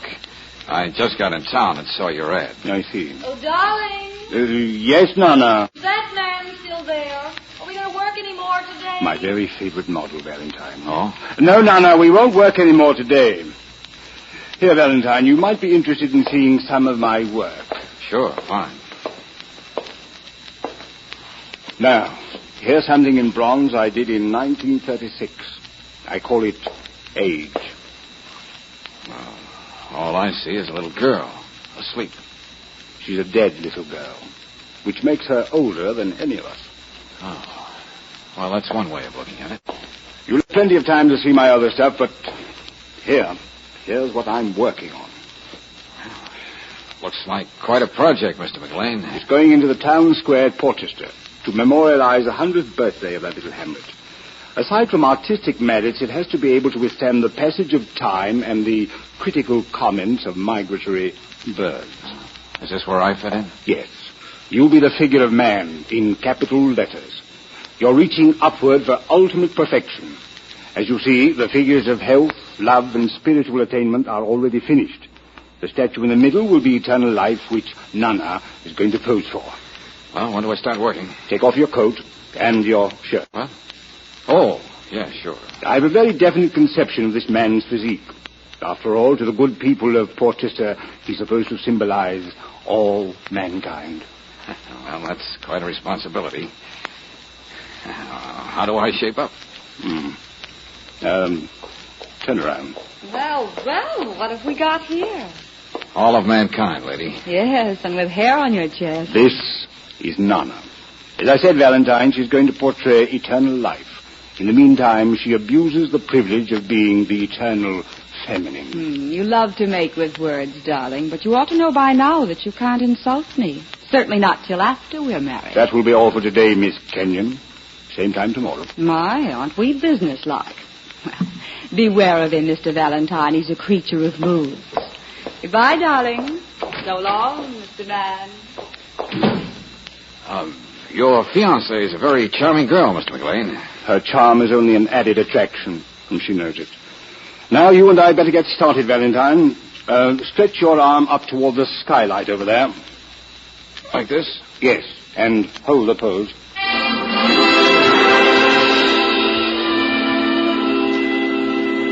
Say, how long do I have to stand like this? You're not getting tired. I haven't even finished making my rough sketch. Don't we get time out for a cigarette, McLean? What kind of people have you been posing for anyway? We've just been working a short while. Oh, sorry, but I can't hold up my arm like this anymore. Oh, it was beginning to weigh a ton. Whom do you think you're fooling? Huh? How stupid do you think I am? Well, that's a question that invites all kinds of answers. I had to find out. You're not a professional model. If you were, you could have held your arm like that much longer without getting tired. I guess I wasn't very good. Samuel sent you here, didn't he?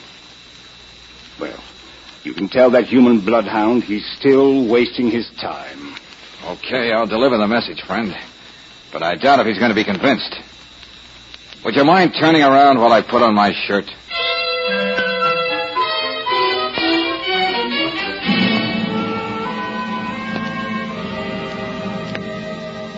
You know, darling, McLean could be right about Samuel's having a blind spot, an obsession. Yeah, but before I tell him what a flop I was as a model, I'd like to try something.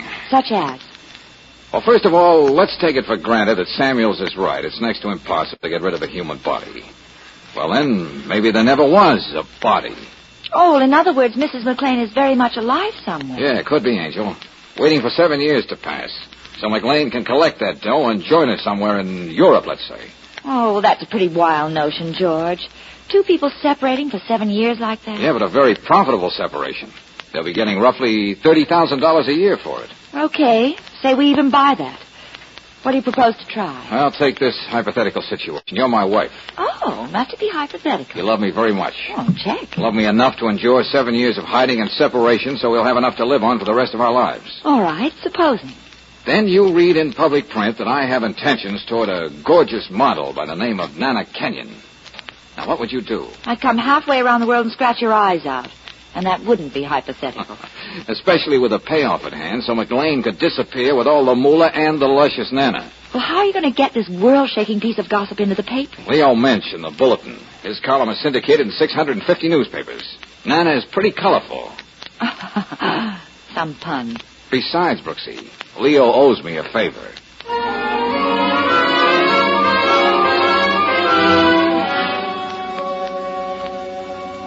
I'm a patient man, Valentine. I've waited for 7 years. I can stand it a few more days. Good. But how do you know this item in Mensch's column is going to pay off? I don't know. But if Mrs. McLean is alive and has the usual feminine instincts, it'll work. Valentine, I'm not too sold on this theory of yours. I still say McLean got rid of the body. But how, where, that's what I've got to find out. You'll be coming into that money next Tuesday. Yeah.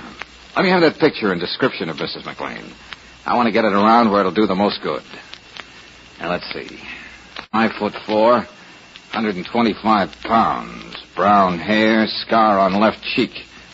Middle finger of left hand severed at first joint. Fair complexion, brown eyes.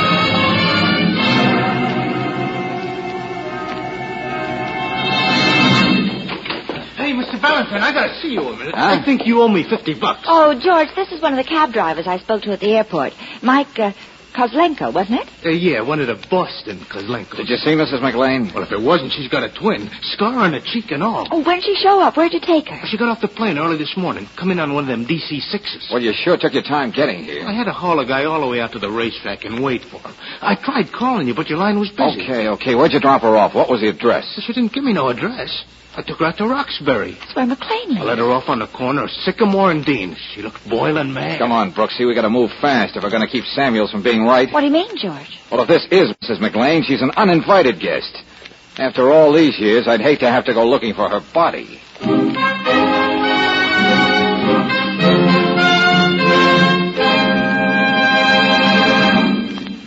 We'll return to tonight's adventure of George Valentine in just a moment. Meanwhile, a word about protection. Most motorists quite naturally believe that automobile engines wear out faster when they're running, but that's not true.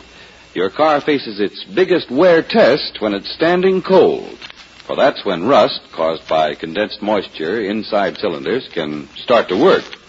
And that's where RPM motor oil helps you avoid a repair bill. RPM special compounds keep a protective oil film on all engine parts all of the time.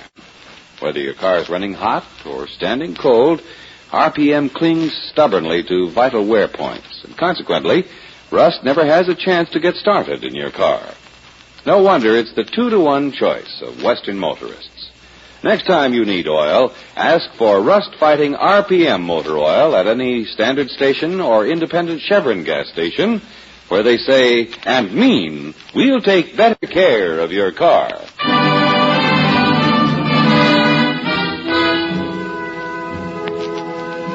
And now back to tonight's adventure of George Valentine. It's something you knew all the time. After 7 years without the well-known corpus delicti, a person is declared legally dead. So you're not particularly surprised when an over-conscientious insurance investigator, now retired, hires you to find the body of one Marion McLean, missing just about that long. Then, surprise, she comes waltzing back into town, big as life. If you're like George Valentine, sensitive to rude shocks like this, you pay a visit to the studio of Frank McLean, sculptor and husband of said lady. I know I'm going way out on a limb, McLean, but I was told your wife is here in Roxbury. Oh? Who told you, Valentine? Another ghost? My wife is dead. Or hasn't Samuels told you? Dead or alive, this was a frame-up from the beginning, McLean. I'm still going to prove it. The ghost you mentioned happens to be a very earthy character. A cab driver with a nice earthy name like Kozlenko. Yeah, one of the Boston Kozlenkos. He claims he picked up your wife at the airport early this morning and dropped her off here on the corner of Sycamore and Dean. Your Kozlenko boy is wasting his time driving a cab. He should be holding seances. Come Tuesday, my wife will be dead exactly 7 years. You keep track of time very carefully, don't you? What do? Check off the days on the calendar? Oh, I may have an artistic temperament, but I'm practical enough to know what you can buy with $200,000. Any other questions, gentlemen? The same one I've been asking all these years, McLean. Now, let's say Valentine is right. Your wife showed this morning. What'd you do with her? Poor Samuels. How does your mind work? Now you're saying I killed Marion today. How about your theory that the hardest thing in the world to dispose of is a human body? I still say that. Well, unlike you, Samuels, I'm a reasonable man. My life is an open book. Go on. Look around any way you like. I do want you to be happy. Okay. You can stop being glib, McLean. You said we have your permission to look wherever we want. That's right. What's on your mind, Valentine? Well, something that comes to you when you think about it hard enough. Like all simple things, you might walk right by it. It's so obvious. Oh, don't look so startled, gentlemen. Mr. Valentine loves to be cryptic. He'll get to the point. Oh, I can't wait. Children know the principle very well. When you play hide and seek, the one place you're least likely to be discovered is where you just got through trying to hide. Well, what do you mean by that, Valentine? Samuels, I understand you had the cellar dug up when Mrs. McLean first disappeared. Yeah, there was nothing there. Well, there may be this time. You know, kid stuff.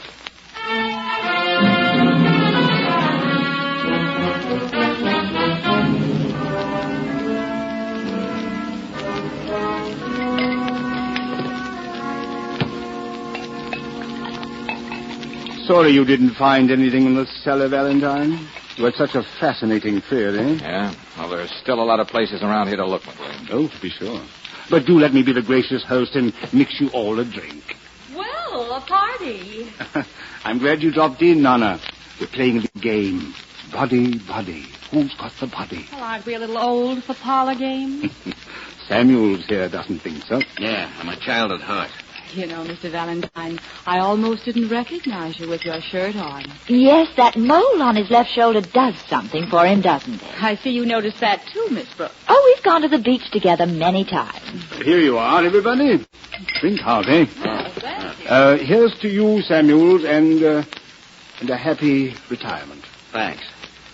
Oh, I see you've done a lot of work on your masterpiece for the Portchester Town Square. It's almost finished, Valentine. We're just missing the figure of the man. I understand the figure in the middle. Eternal life is supposed to be you, Miss Kenyon. My solitary contribution to American culture. Oh, come on, Valentine. Let's get going. If I were you, Miss Kenyon, I'd sue somebody for libel. That figure is nowhere near as glamorous as you really are. Oh, thank you for the compliment. I'm sure you didn't mean every word of it. Goodness, Frank, you certainly poured this drink with a heavy hand. I could use a little more soda. So could I. Wait, Nan, I'll join you. I didn't think these were too bad, did you, Miss Brooks? Oh, no, everything's just perfect. Now, if we could only get Samuel to think that. No, that would be too much to ask. Not for me, Nana. All right, soulmate. If it isn't soda you want, what is it? You've been around, Nana. Yes, I've been around. I didn't think my travel scars were so prominent. Well, let's be corny and say it's something stronger than both of us. Something we can't resist. The eternal feminine and the equally eternal masculine. You handle words real nice, partner. Oh, I'm real smart. I bet I could even remember an address, if I had to. 420 Montrose. If you ring the bell and there's no answer... Yeah? There just might be a key under the flower pot on the back porch.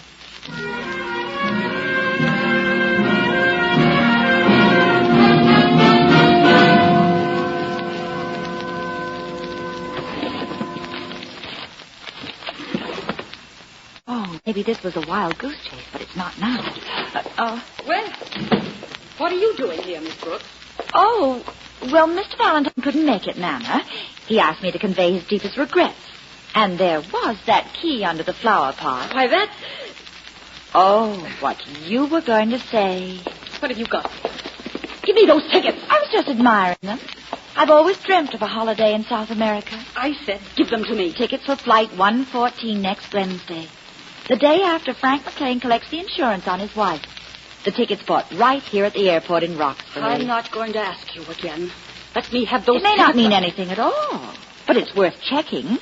Just who bought these tickets and why. Sorry, but you're not leaving here. No fair, Nana. You didn't say put them up. I'm not finished with you yet. That's better. I like to be warned. Now I can forget I'm a lady. What are you doing?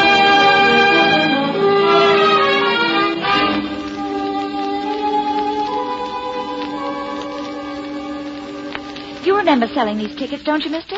Seats 4 and 5, Flight 114, Wednesday? Oh, yes, I remember it very well. Oh, good. Would you be able to identify the man if you saw him again? Ma'am? But it wasn't a man, it was a woman. Oh? That's why I do remember it so distinctly. Oh, you mean she had all the reasons why men would look at her twice? I didn't think of it quite that way, miss. I meant the little scar on her cheek. Scar? Wait a minute. Is this the woman you sold the tickets to? The one in this picture? Why, yes, that's her. Mrs. McLean bought those tickets.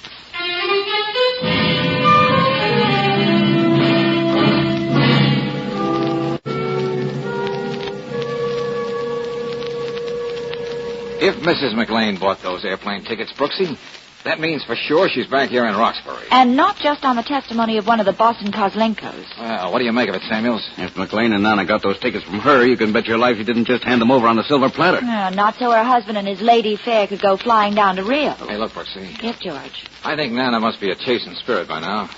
Drop by her place again and let her out of that closet. Oh, must I? Yes, you must. And bring her out to McLean's. For one thing, she's got to answer some questions about those tickets. Now, there's a cool cookie for you, that McLean. Imagine him using the same tickets his wife bought. He probably figured that was one way no one would know his plans. Where he was going after he collected on the insurance. Well, I'd better be going. See you later, Brooksy. Hey, you know something, Samuels? Now, what's that? If McLean wanted to get rid of his wife, he wouldn't necessarily plant her right there in the home ground. He wouldn't risk taking her anywhere else. Like I always say, the hardest thing in the world to get rid of... Yeah, I know. But we were all over the place. I wouldn't know where else to go looking tonight. Wait. There's one place we didn't look.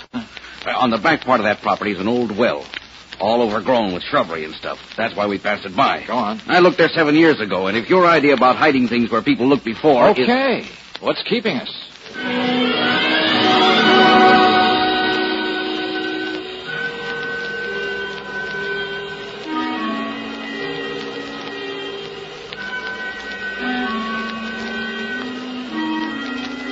Sure you got enough rope up there, Samuel? Plenty. This well looks deeper than we thought. Be careful. Can you use your flash? Better wait till I get farther down. Yeah, that might... Samuels! The rope! Samuels!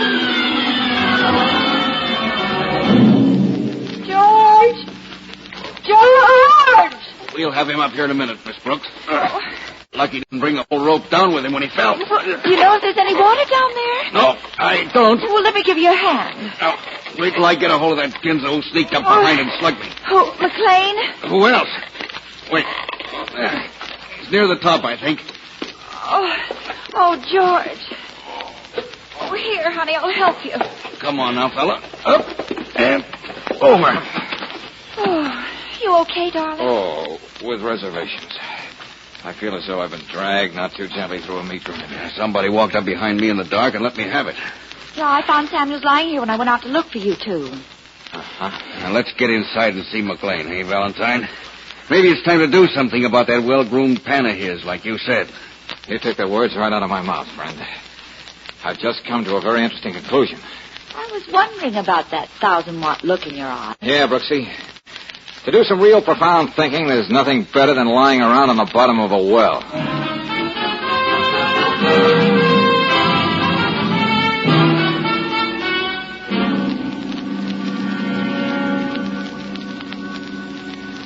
It's real nice and cozy, folks, to have everybody around like this. We might even toast marshmallows if I didn't have something more important on my mind. Mm-hmm. As a rule, I don't believe in petty tantrums on the part of grown men. But I owe somebody a fractured jaw. Now, look here, Valentine. What Samuel said about me sneaking up behind That's him... you, McLean. Step aside till the teacher gives you permission. What brought this on, George? I do believe he's going to hit somebody. Yeah. You, Samuels. Hey, what's the matter with you, Valentine? You gone nuts? Yes, you, Samuel. George! Okay, Valentine, I'm coming at you, and I'll ask questions later. Fine. I was waiting for an excuse to do this again. Careful. All right, come on. Get up. Nice work, Valentine. I've never seen my studio put to better use. Shut up, you. My, he's mad at everybody. George, what is this about Samuel? Yeah, what's the idea? What did I ever do to you? You tried to kill me. Nobody slugged you except yourself to make it look good. What do you mean, Bad George? slip of logic, Samuels. You were McLean's personal nemesis. If he were getting really desperate, he'd want to get rid of you, not me. He'd make good and sure you were dead. That's crazy.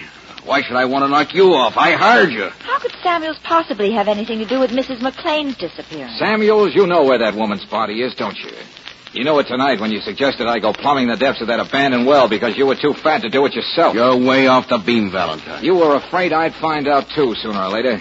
And you weren't going to take any chance. Now, look. With me dead, you could blackmail the real murderer for a long time to come. I see. I still remain the suspected murderer. Don't be so glib, Bub. You're exactly that. When will somebody get around to making sense here? I'm getting used to being the suspected murderer, Nana. But still I say, where is the body? You know, you've got to produce that to prove there was a murder. Samuels knows where it is, don't you? You caught on a little quicker than I did. That's because you've been living with this case for 7 years. Well, I don't like being ghoulish. But do you really know where Mrs. McLean is, George? Take a look at this impressive group of statuary. My best effort yet. Statues, George? The one in the middle particularly, Brooksy. Eternal life. You yourself said it didn't do its model, Nana, justice. And no wonder. There's only one thing Mrs. McLean has in common with Nana. They're both women of about the same size. There's no telling where that weird imagination of yours will lead you, Valentine. You don't need imagination, McLean. Just the plain observation that Samuels had, too. You were in such a hurry to make a plaster cast with your wife's body in it that you forgot one little defect that might have been overlooked after 7 years. What's that? I mean specifically the middle finger of your wife's hand. It's severed at the first joint, and the plaster cast preserved it that way. No. I couldn't have forgotten that. I couldn't. Yes. Ironic as it is, McLean, there's death inside the statue of eternal life.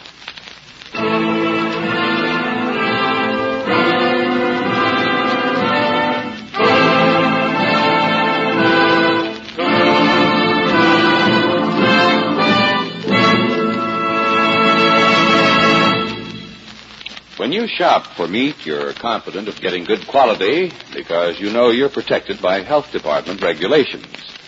But how can you be sure of quality when you're buying a battery for your car? The National Society of Automotive Engineers established protection for you when it established 3 rigid battery tests. Atlas batteries excel in all 3 of these tests required by the Society. Next time you look at an Atlas battery, notice the certified capacities embossed on the back panel and the number of plates. So for a sure starting battery with greater capacity through a longer service period, make sure it's an Atlas battery. You can get one at any standard station or independent Chevron gas station. Certified Atlas batteries and expert battery service are 2 reasons why independent Chevron gas stations and standard stations say and mean we'll take better care of your car.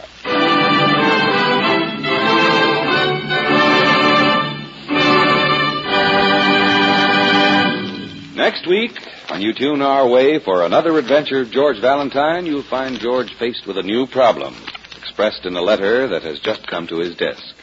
Dear Mr. Valentine, I'm a freshman at Western State University. I'm majoring in botany. And I've suddenly found that flowers can smell of murder. Please give me a chance to tell you the whole story. I live in Quonset Hut number 8, University Road. Signed, Louise Durain.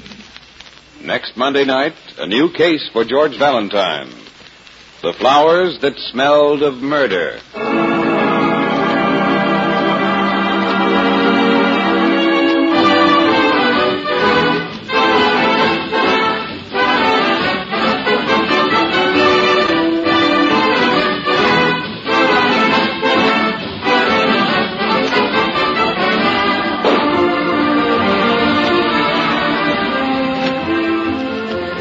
Tonight's adventure of George Valentine has been brought to you by Standard of California on behalf of independent Chevron gas stations and Standard stations throughout the West. Let George Do It stars Robert Bailey as George with Frances Robinson as Claire. Tonight's story was written by David Victor, Herbert Little Jr., and directed by Don Clark. Also heard in the cast were Louis Van Bruten as Samuels, Jay Novello as McLean, Louise Arthur as Nana, Don Diamond as the cabbie, and Bob Bruce as the clerk. The music is composed and conducted by Eddie Dunstetter. Your announcer, John Heaston. Listen again next week, same time, same station, to Let George Do It.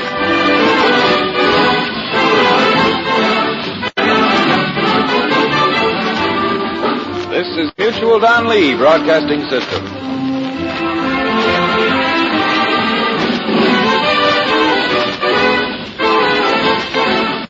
Welcome back.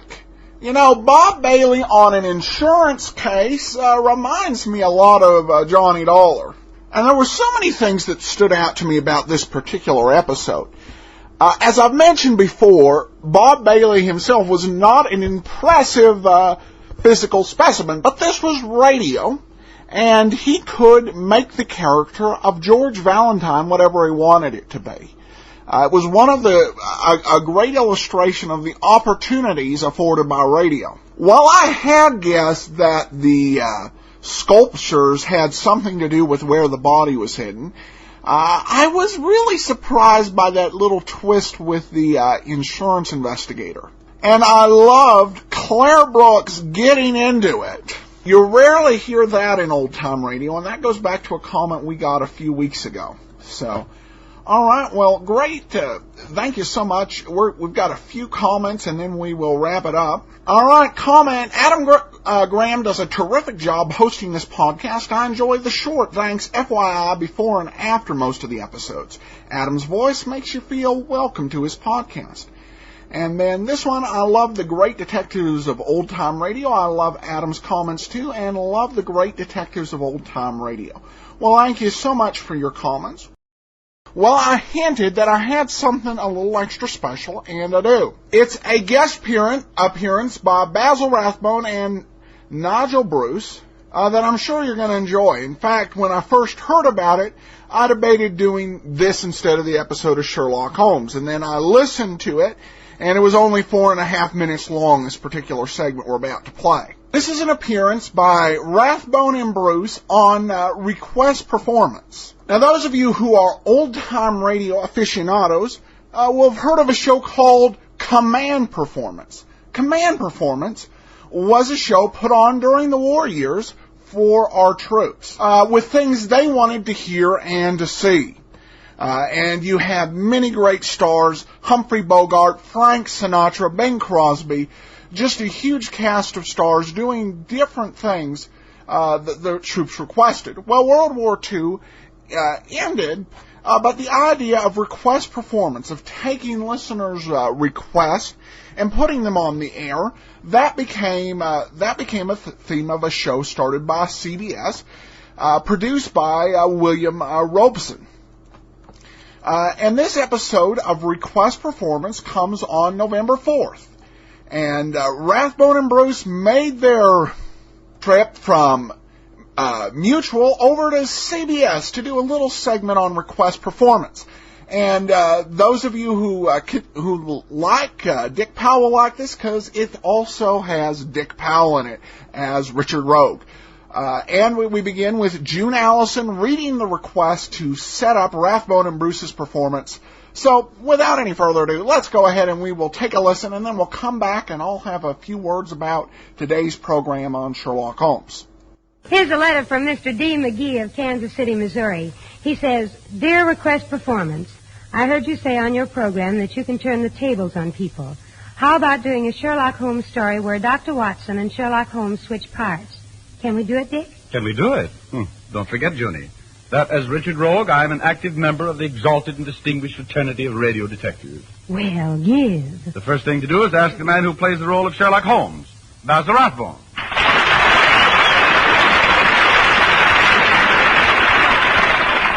Now, I'll be delighted to assist in answering Mr. McGee's request, if it's all right with Dr. Watson. Well, what about it, Nigel Bruce? I say, you mean I have to play Sherlock Holmes and solve the crime and get the girl and all that sort of thing? That's right, and Basil Rathbone will play Dr. Watson. Say, this ought to be a jolly bit of fun, jolly. Basil, may I borrow your pipe and your houndstooth jacket? Certainly, and here's my deer stalker hat. Fine, I'll slip it on. There. How do I look in this deer stalker? Very nice, but tilt it down a bit over your left antler. There we are. Like this? That's fine, old boy. Music, old boy.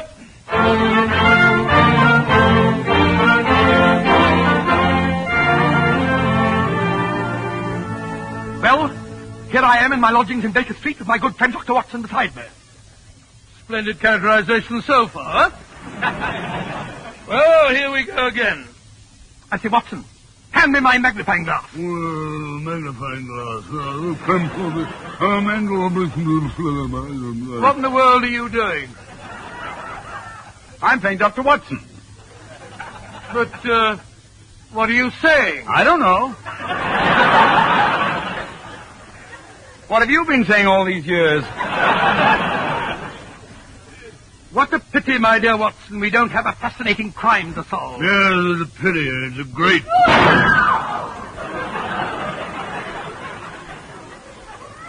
pity. I think someone has been murdered. Amazing, Holmes.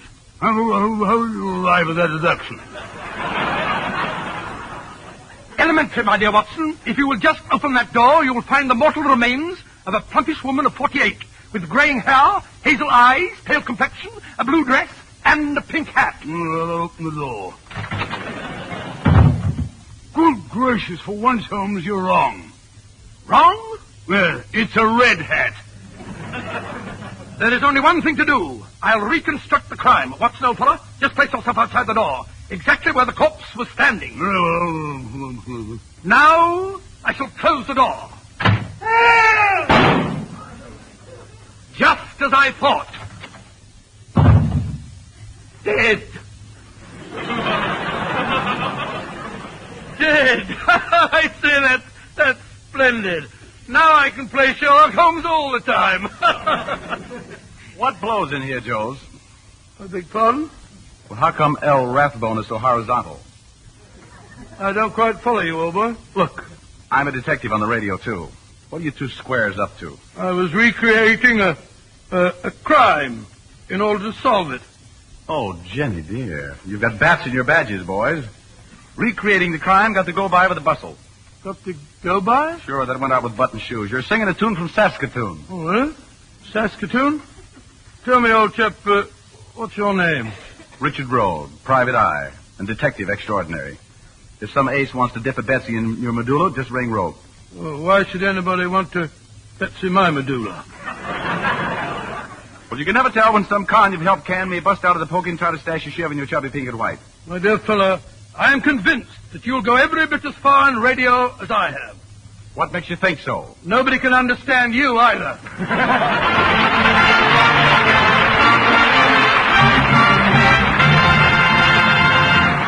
Welcome back. And you didn't think that Basil Rathbone could do comedy. That was hilarious. Hopefully we'll slake the thirst of Richard Rogue fans. But before we get into today's episode of Sherlock Holmes, I do want to ever so briefly remind you about Netflix. You like Dick Powell and June Allison and Basil Rathbone? Well, then you can enjoy their movies. Netflix has more than 90,000 titles available to you. So from the old silent films all the way through today's latest thrillers, you can choose what you want to watch based on your preferences at a reasonable price. You can try it out for 2 weeks risk-free. Go to netflix.greatdetectives.net or go to greatdetectives.net. Click on the Netflix banner in the sidebar. But we're going to get into today's episode of Sherlock Holmes. So November 4th, they did request performance. November 5th, they were right back on Mutual in their normal time slot, which was 8:30 to 9, so this must have been before that whole curfew thing. on Monday nights. And this episode occurred on November the 5th. And if you're any expert on British history, you know that November the 5th was Guy Fawkes Day. And so, probably one of the very few Guy Fawkes old-time radio episodes we're about to listen to. Here is November the 5th. From the life of Sherlock Holmes will be transmitted to our men and women overseas by shortwave through the worldwide facilities of the Armed Forces Radio Service. Petri Wine brings you Basil Rathbone and Nigel Bruce in the new adventures of Sherlock Holmes.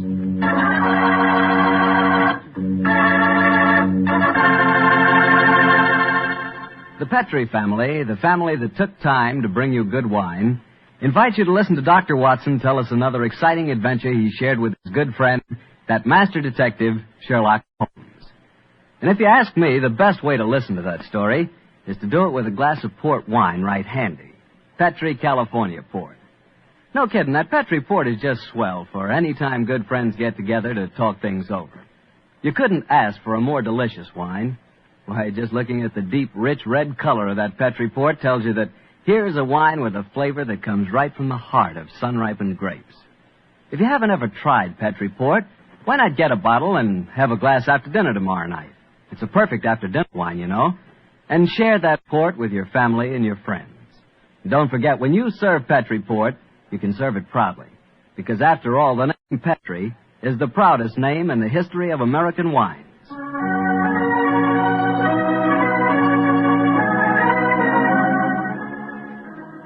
And now let's keep our weekly appointment. Good evening, Dr. Watson. Good evening, Mr. Bartell. Draw up a chair. Thank you. That's it. By the way, do you know what date it is? November 5th, isn't it? That's right. In England, it's known as Guy Fawkes Day. Did you ever hear of it? It's something to do with a gunpowder plot, isn't it? Yes, Mr. Bartell, it is. And as Sherlock Holmes and I had a very unusual adventure on the 5th of November many years ago, it seems appropriate that I should tell you about it tonight. Before I begin, I think it might help you to appreciate the true flavor of the story if I tell you a little about the origin and the customs of Guy Fawkes Day. It's a swell idea, Dr. Watson. Well, my boy, on November the 5th, 1605, exactly 340 years ago today, King James I was about to attend the opening of Parliament when a plot was discovered to blow up the House of Lords during the ceremony. And the chief conspirator was Guy Fawkes, I suppose? Yes, he was. He was captured in a vault immediately below the House of Lords, a vault full of barrels of gunpowder. Of course, he and his fellow conspirators were executed. And ever since then, November the 5th has been known as Guy Fawkes Day. Well, how's it celebrated, Doctor? Well, it's a great time for the youngsters, Mr. Bartell. They black their faces, throng the streets, begging for pennies, and build bonfires in which to burn effigies of Guy Fawkes. These effigies are life-size dummies, stuffed with straw and dressed in old clothes. The children parade them in the streets chanting rhymes. Well, now, let me see. Please to remember the 5th of November. Guy Fawkes Guy, hit him in the eye. The kids must have quite a time. Sort of like Halloween, huh, Doctor? Yes, not unlike it, my boy. Well, now that I've told you something about the customs of Guy Fawkes Day, I'll get on with my story. It began just before lunch, I remember, on November the 5th, 1899. The day was foggy and cold, and Holmes and I seated each side of a blazing fire in our Baker Street rooms. From outside, we could hear the sound of voices laughing and singing. Suddenly, Holmes rose and crossed to the window, opened it, and looked out.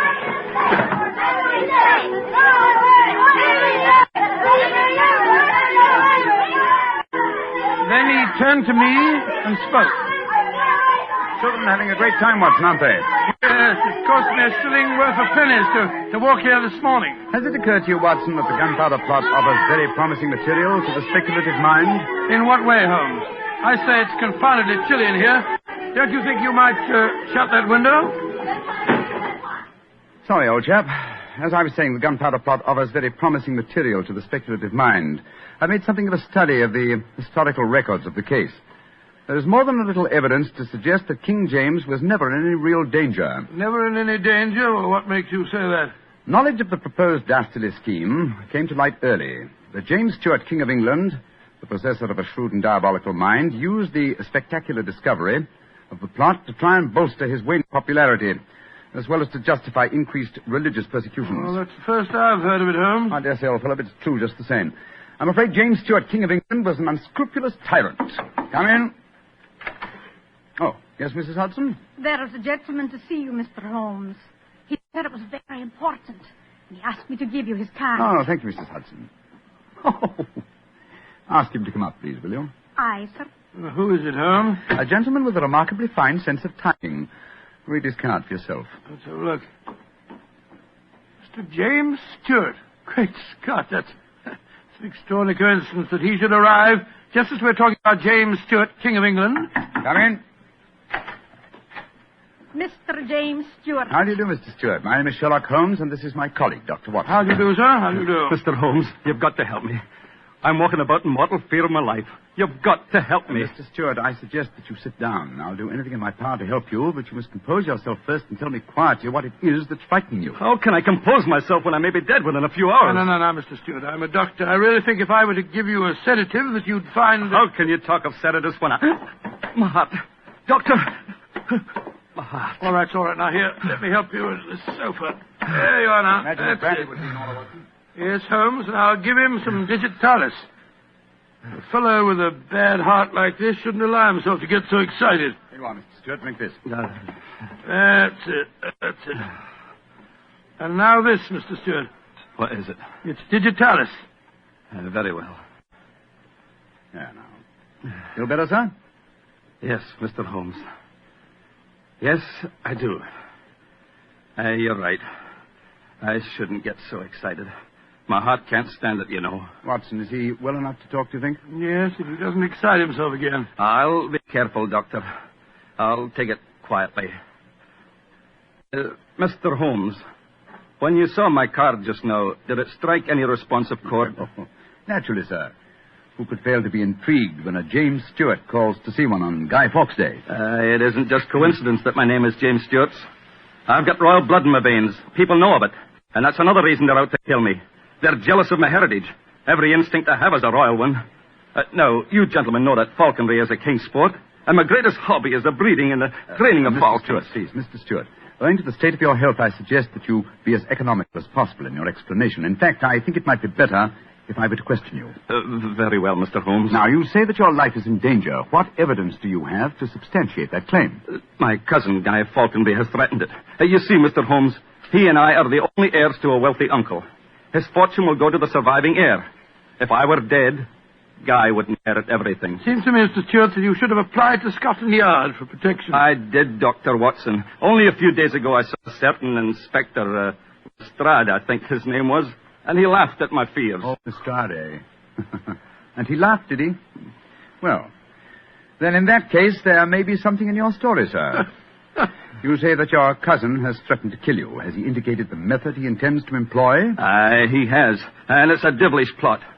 Guy has a bitter, twisted sense of humor, gentlemen, even when he's planning as dastardly a thing as a murder. I am James Stuart. He is Guy Falconby, which is near enough to Guy Fawkes. Today is the 5th of November, and he's planning to blow me up. Oh, come, sir. You can't expect us to believe that. But it's true. He warned me. And the celebrations that are going on in the streets of London today would make a rare cloak for his activities. I must confess, Mr. Stuart, that I find your story most unconvincing. All your evidence appears to depend on conversations held between you and this cousin of yours. You have no facts, sir, to substantiate your claims. But I have. Then please let us hear them. I live at 23 Cavendish Square. A week ago, the house next door to me was let to a new tenant. Almost immediately, workmen became very active there. They were digging in the cellars, Mr. Holmes. I could hear the sounds of picks and shovels through the walls. Digging in the cellars? That does sound significant, doesn't it, Holmes? Extremely. Did you observe any other activities of the workmen, Mr. Stuart? Mr. Holmes, vans have been delivering large packing cases to the basement during the last 2 days. Mm-hmm. I know what's in them, too. It's gunpowder. I tell you, they're planning to blow me up today. No. Steady. You mustn't excite yourself again. What shall I do, Mr. Holmes? I think, sir, it would be better for you to rest here for a while and then go to a nearby hotel. I would suggest the Shaftesbury.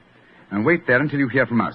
And where are you gentlemen going? Watson and I, after donning suitable disguises, will visit the house adjoining yours in Cavendish Square. I think an examination of the cellar there might prove most illuminating.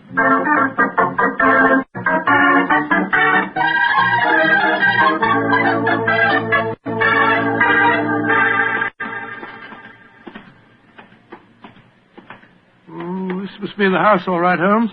The empty packing cases are still by the foot of the basement steps. Come on, Watson. Let's go down and explore. Upon my soul, I feel a little self-conscious in these clothes. No need to, my dear chap. You look a most authentic inspector of plumbing. Well, if anyone challenges us, you'd better let me do the talking, though. I think my accent might be a little more convincing. Shh. Listen. I can't hear anything. Exactly. Then we may reasonably assume that either the workmen are observing the Guy Fawkes holiday or that their work is done. Come on, let's try this door. It's unlocked. Yes. Oh, this is too easy, Watson. We must be prepared for a trap. Come on.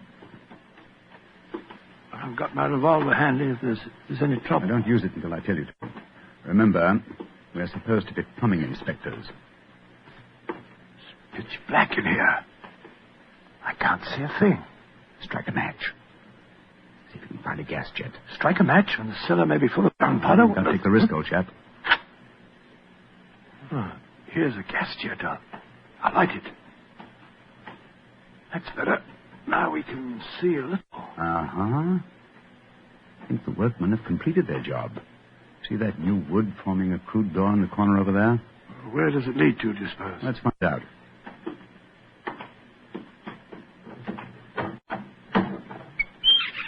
Oh, also unlocked.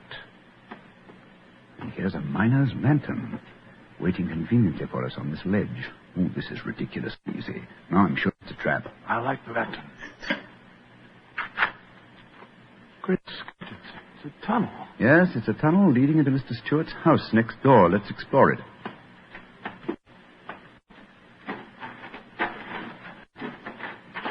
Look, Holmes.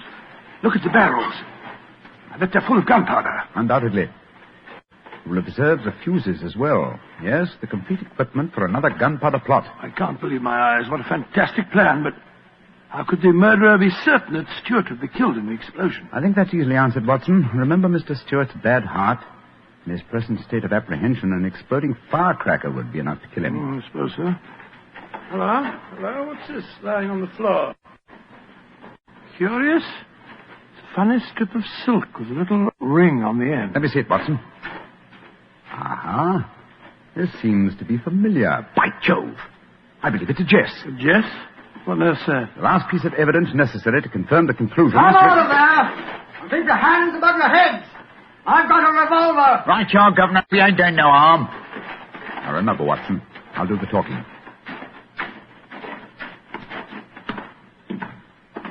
Come on! Archer, come! Well, you're a comical-looking pair. What are you doing in there? Me and my mate got a message to come over here and see to the plumbing, mister. Plumbers, eh? You have any identification? Yes, sir. Here's my badge. We're inspectors for the London County Council. Oh, that's all right, my man. I saw the basement door open, and I thought burglars might be here. You're the owner of this house, sir? Yes, but my agent let it recently to some tenants who've been behaving rather queerly, I'm told. So I came round here to see what was happening. If you're the owner, sir, perhaps you can give me some facts for me records. I fill me records, you know. What do you want to know? Well, your name, please, sir. Falconby. Guy Falconby. Look here. Alfie, hold your nose. What did he say? Nothing, sir, nothing. He's got bad hiccups. I've had him for months now. Can't stop him. Alfie, here, give me a pencil, will you? Thank you, Al. Now, sir, your name is Guy Falconby. What's the name of the tenant this house is let to? There are three of them. Oh, you know their names, sir? Got to have them for me records, you see. Yes, the names are Winter, Rokewood, and Kane. Oh, yes. Winter, Rokewood, and Keynes. That's right, sir. Sounds as if they might be a firm of solicitors, don't they, sir? Well, perhaps they are. I haven't met them. Just one more question, sir, and then I needn't bother you no more. Well, what is it? My religion or my grandmother's maiden name? No, sir. No, nothing like that. I just wondered who lived in the house next door on that side. We've had a complaint from there, too. Their pipes is bunged up. My cousin lives there. His name's James Stewart. Mr. James Stewart, eh? I'm much obliged, sir. Me and my mate will be going next door. Come on, Alfie. I'm not surprised his pipes are bunged up, as you so graphically put it. He's a great one for practical jokes about the house. As a matter of fact, he's planning one of them tonight. Well, that's no concern of yours. By the way, my man, what's your name? Nivet, sir. Tom Nivet. Come on, Alfie. We got work to do.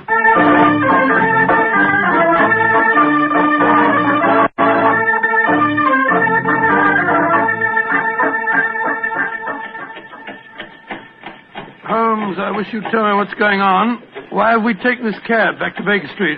Get out of these clothes. They've served their purpose. Now there's more serious work afoot. Well, I'm still confused about our interview with Guy Falconby. Why did you say your name was Tom Nivet? More touch of vanity, old fellow. Vanity? How do you mean? Well, consider the names in this case so far, Watson. James Stewart says that he's been threatened by Guy Falconby. A name, as Mr. Stewart points out, not unlike Guy Fawkes. Do you recall the names of the three tenants that Mr. Falconby gave us a few minutes ago? Yes. Winter, Rookwood, and Keynes. But what's that got to do with it? A great deal, my dear fellow. Thomas Winter, Ambrose Rookwood, and Robert Keynes were the three men executed with Guy Fawkes in the original gunpowder plot in 1605. Good Lord. Where does Tom Nivet, the name you gave yourself, fit into the picture? Thomas Nivet was the Westminster magistrate who arrested the conspirators. Since the would-be murderer has such an academic knowledge of the original plot, I thought I'd let him know that he was up against an opponent worthy of his skill.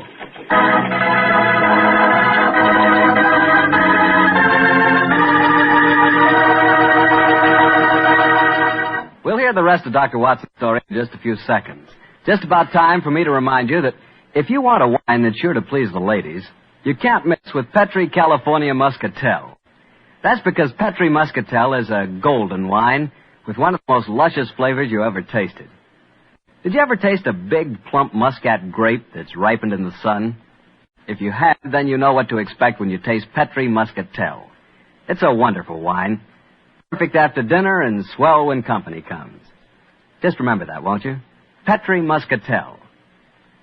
Well, Doctor, you and Mr. Holmes were certainly having yourselves quite a Guy Fawkes day.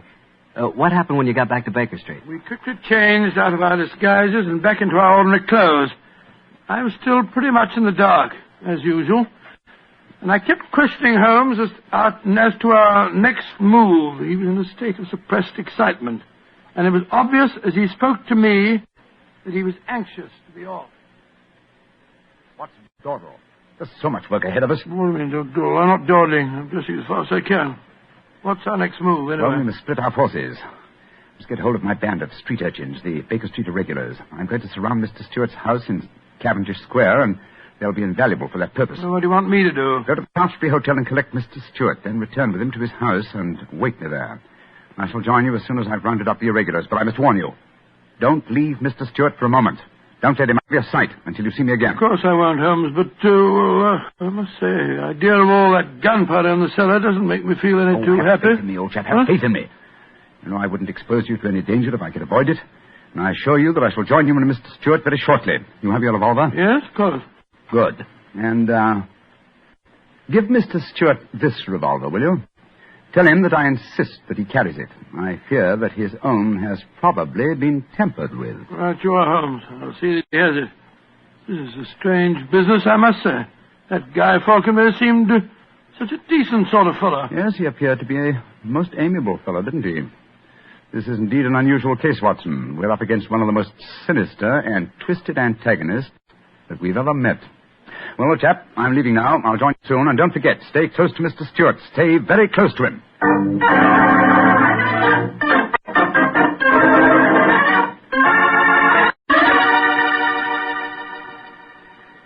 Dr. Watson, I wish your friend were here. No, don't get so excited, Mr. Stewart. You'll be here any moment now. You've still got the revolver that I gave you? Yes, it's in my pocket. But what's the good of a revolver if there should be an explosion? Answer me that if you can. No, you must have faith in Mr. Holmes, sir. He's arranging now to have this house of yours surrounded by his band of street urchins. They'll see that no one gets to the cellar next door to light the fuses. A bunch of children. How can they do anything? You don't know the Baker Street irregulars, Mr. Stewart. And it's a perfect day for them to operate. As black-faced boys begging for pennies they'd pass unnoticed anywhere. I hope you're right. But I have a premonition, Doctor. There's going to be a tragedy. I know it. Now, take it easy, sir. Remember your heart. You're in splendid hands when Sherlock Holmes is on the case. Here he is now. Holmes, I say, I'm glad to see you. You received your visitor yet? Visitor? We've seen no one. Then be on the alert. I've just been questioning the boys surrounding this house. A few moments ago, some children pulled a small cart up to the back door. A cart containing a life-size dummy. My irregulars thought that it was an effigy on its way to a bonfire. Why shouldn't it be, Holmes? I have reason to believe that it's someone visiting you in disguise, Mr. Stewart. A visitor who is mounting the back stairs at this very moment. You've got to stand by me, Holmes. You've got to protect me. Don't worry, sir. Come in. Look at that apparition. Great Scott, Guy Fawkes' dummy. A dark lantern in his hand, and it's walking. And also talking, I trust. Keep away from me. I got a revolver. Take for Victoria's sake. If you won't give me one, I'll take two.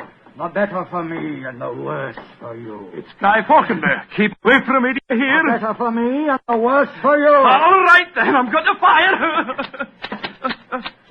Tell me, Mr. Stewart, the revolver I've provided for you seems to be unloaded. How very odd. Well, what in fun is all this about? You've just witnessed an attempted murder, Watson. Murder? What are you talking about? This is a game. James and I had it arranged, the whole thing. You may have thought it was a game, Mr. Falkenberg, but I assure you that your cousin... Grab Mr. Stewart, Watson. He seems to be leaving us. Leave me alone. Take your hands off me. My heart.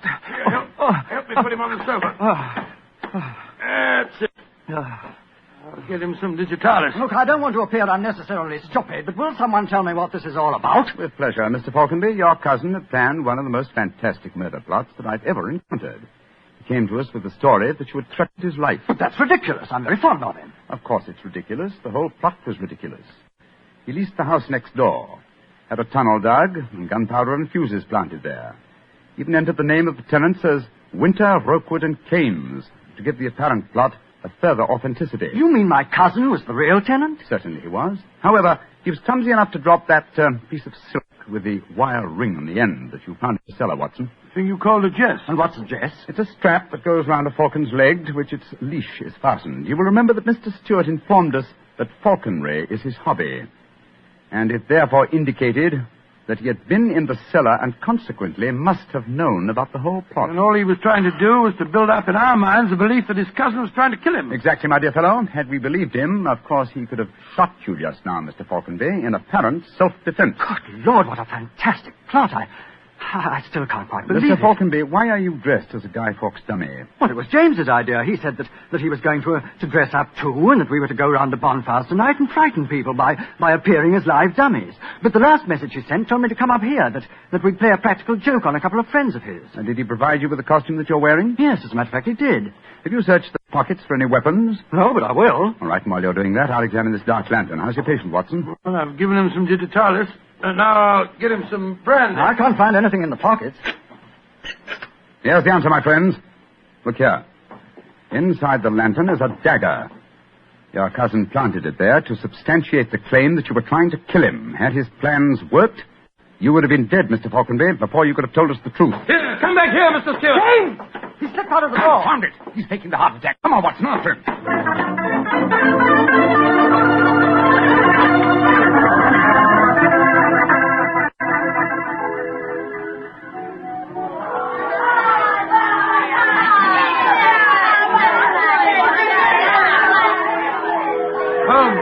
Holmes, where are you?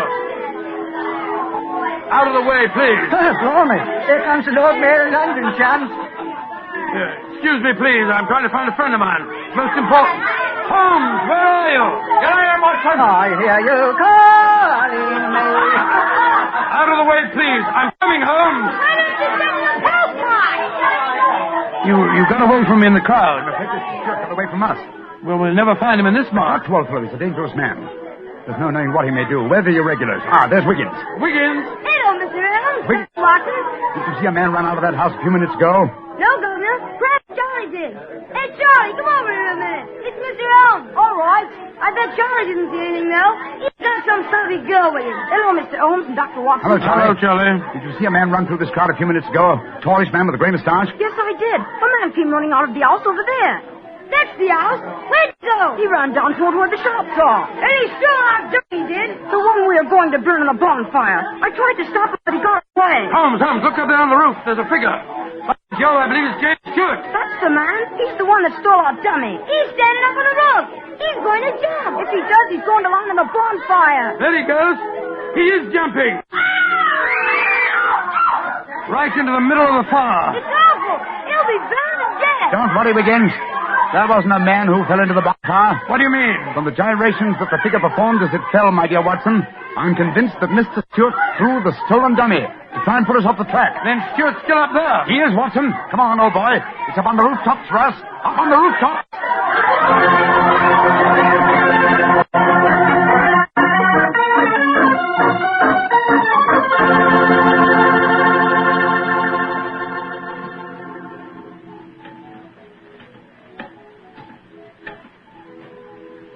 Here, Watson. Let me help you up. Can you reach my hand? Yeah, I got it. All right, then. Up you come. Come on. That's it. Phew. Seems to me that fire escapes must be designed for giants. Keep your eyes skinned, old fellow. Stewart's a dangerous man. Might be hiding behind those chimney stacks. Come on. Upon my soul, this is a strange place to be on Guy Fawkes night. Yes, a comprehensive case, Watson. Starts in a cellar and ends on a rooftop. Look, Holmes. By the parapet there. The crumpled body of Mr. Stewart. Looks to me as if it... Yeah. He's dead, Holmes. Well, it's not surprising. The effort of carrying the dummy up here and throwing it, combined with his own state of excitement, were too much for him. No, frankly, I can't say that I'm sorry. No, he planned a murder. If it hadn't been for you, he would have succeeded. An extraordinary case, Holmes. Yes, old chap, and one that should long make us remember the 5th of November. By Joe, yes. Please to remember the 5th of November. Gunpowder treason and plot. I see no reason why gunpowder treason should ever be forgotten.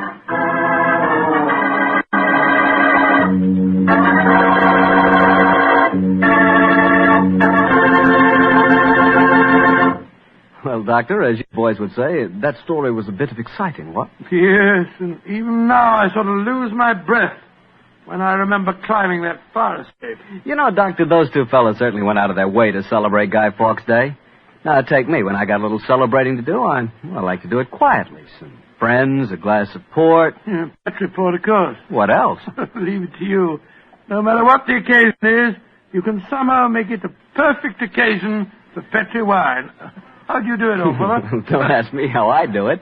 You mean, how does the Petri family do it? How can they make such swell wine? Well, the answer is experience. The Petri family has been making fine wine for generations. And ever since they first established the Petri business way back in the 1800s, they've handed on down from father to son, the fine art of turning luscious, sun-ripened California grapes into fragrant, delicious wine. That's why when you want a wine for any occasion, before dinner, with your meals, or after dinner, you can't go wrong with a Petri wine, because Petri took time to bring you good wine. And now, Dr. Watson, what Sherlock Holmes adventure are you going to tell us next week? An old favorite, Mr. Bartell, a story that concerns strange music that was heard in a lonely house in the English countryside, and of the living death that stalked there. I call it The Adventure of the Speckled Bairn.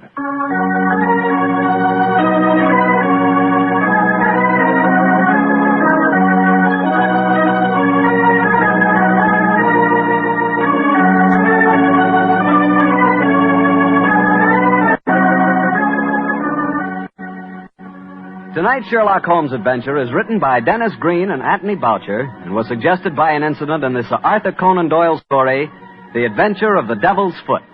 Music was by Dean Fossler. Mr. Rathbone appears through the courtesy of Metro-Goldwyn-Mayer, and Mr. Bruce through the courtesy of Universal Pictures, where they are now starring in the Sherlock Holmes series.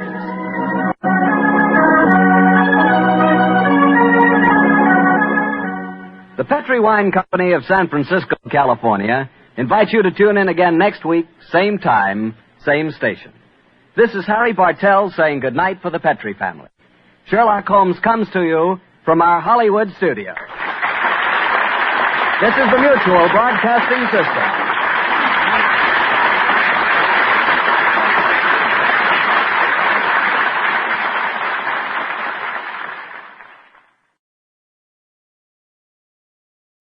Welcome back. Interesting telling of history here. My only problem with this episode is that by Holmes being this up front about it, it kind of tipped the writer's hands and set our expectations for the fact that Mr. Stewart was not really going to be under attack, but was up to something nefarious. But other than that, this was a great episode, nice chase, and Basil Rathbone got to show off some of his acting talent. A master of dialect. We're reminded of that as you hear him do the plumbing inspector. That was classic. It's a good show. We're now going to get into listener comments and feedback. Comment from Sean, who writes, I know you caught some flack for the old intro music, but I have to tell you, at least it sort of fit with the general theme. The new music, not so much. I hate to sound harsh, but it sounds like the result of someone taking a $15 Casio keyboard to powwow. Bob emails in, I just wanted to let you know that I've been loving the show. I went through all of your archives while working on the film Marmaduke as an effects artist. I've come to appreciate both your commentary, which is not too long before a show, and your care in the selection of the show. I get a kick out of them. I was surprised that you changed the opening theme music. Perhaps you'd explain that and I missed. I have to say I'm more of a fan of the older theme music. However, that's a small issue for the great service you provide. Thanks again, Bob Powell. Well, thanks, Bob. We actually kind of had a miscommunication between myself and Andrew Rhines, who did the sound. He thought that I wanted to change the theme music on this show. I wanted to change it on Dragnet, not on here. I was perfectly happy with what we had, and we've gone back to that. And by the way, I did actually like the music. It's got a nice, I like the beat, and thank you to Ken Curlin, KenCurlin.com, who's got a CD out, Songs for Spring. For those of you who enjoyed the theme music, Ken Curlin really is one of the better writers or composers of PodSafe music. So, all right, we got a couple quick comments from Podcast Alley. I've been listening, subscribing for a while. Started with the Dragnet series.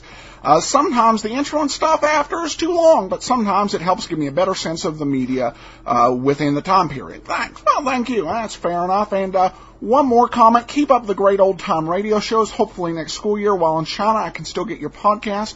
I hope to introduce old-time radio to the Chinese college students.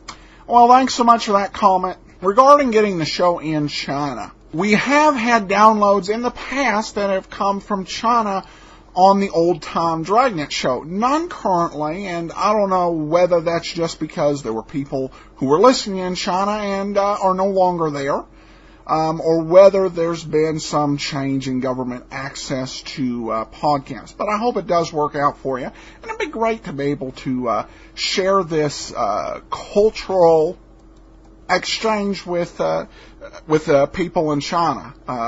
Give them a chance to hear some of this stuff. So all the best to you. Hope everything goes well. We're going to go ahead and wrap it up. Well, they mentioned in our last episode that the day Johnny Dollar was airing was changing. And the time remained the same.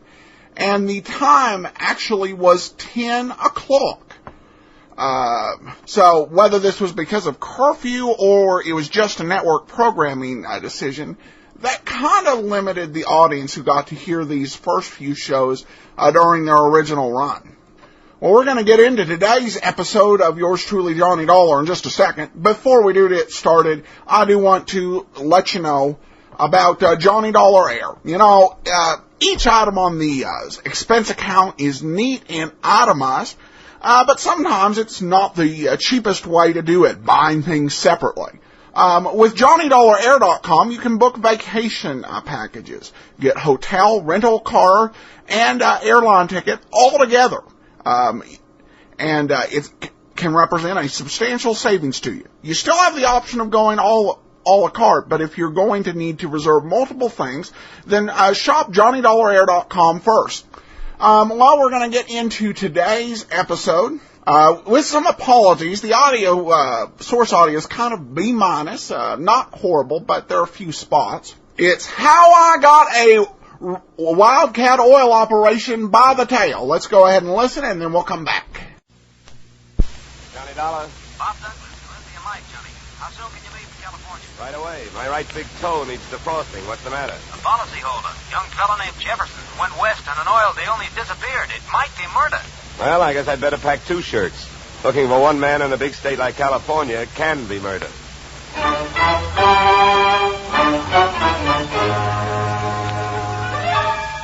Edmund O'Brien in the transcribed adventure of the man with the action-packed expense account. America's fabulous freelance insurance investigator. Yours truly, Johnny Dollar.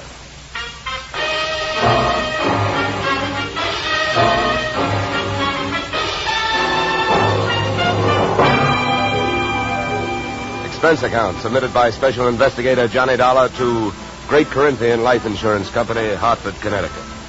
The following is an accounting of my expenditures during process of search for your missing policyholder, youthful millionaire Alec Jefferson, or how they were drilling for oil, or what they struck was me. Expense account item 1, $186.13. Airfare, Hartford to Los Angeles. Item 2, $15. Hire car, airport to office of Rebel Wildcatters Incorporated on potential oil land in the New Hall, Saugus district. I arrived at 9:30 a.m.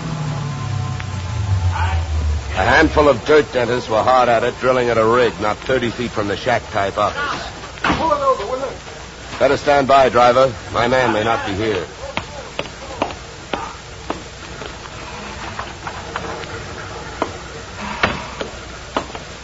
Morning. Can you tell me where I'll find Mr. Flaherty? You're talking to him. I'm Mars Flaherty. What can I do for you? My name is Johnny Dollar, Mr. Flaherty. Yeah. I've been sent out here by the Corinthian Life Insurance Company to see if I can get a track on your partner, Alec Jefferson.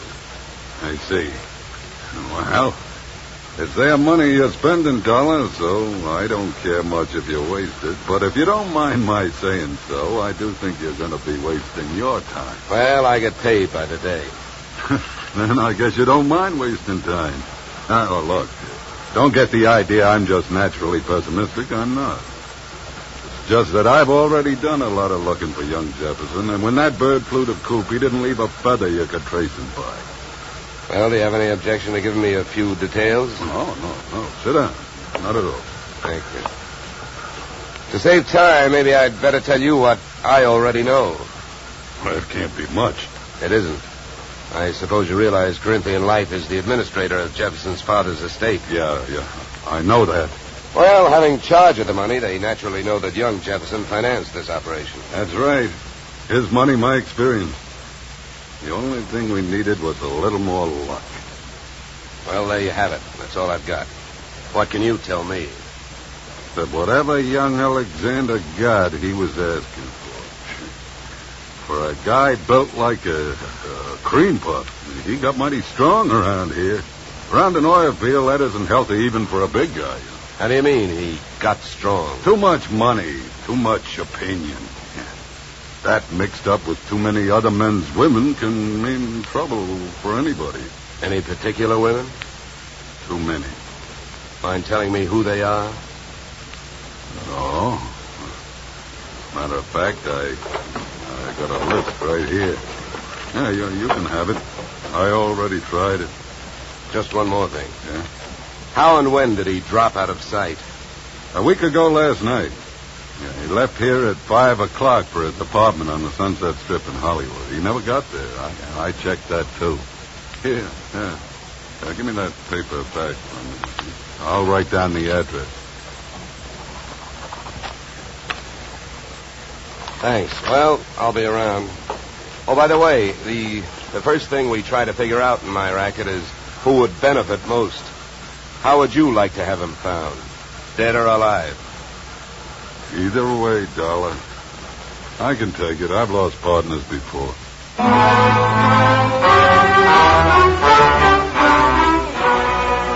spent the next 20 minutes on a long shot, thinking I could pick up some information from the drillers. But it was a long shot that missed. Those guys wouldn't have told me it was a nice day. The outdoor life having got me nowhere, I decided to give the indoor type a try. First stop, Jefferson's apartment on the Sunset Strip. The lock was foolproof, but I wasn't fooling.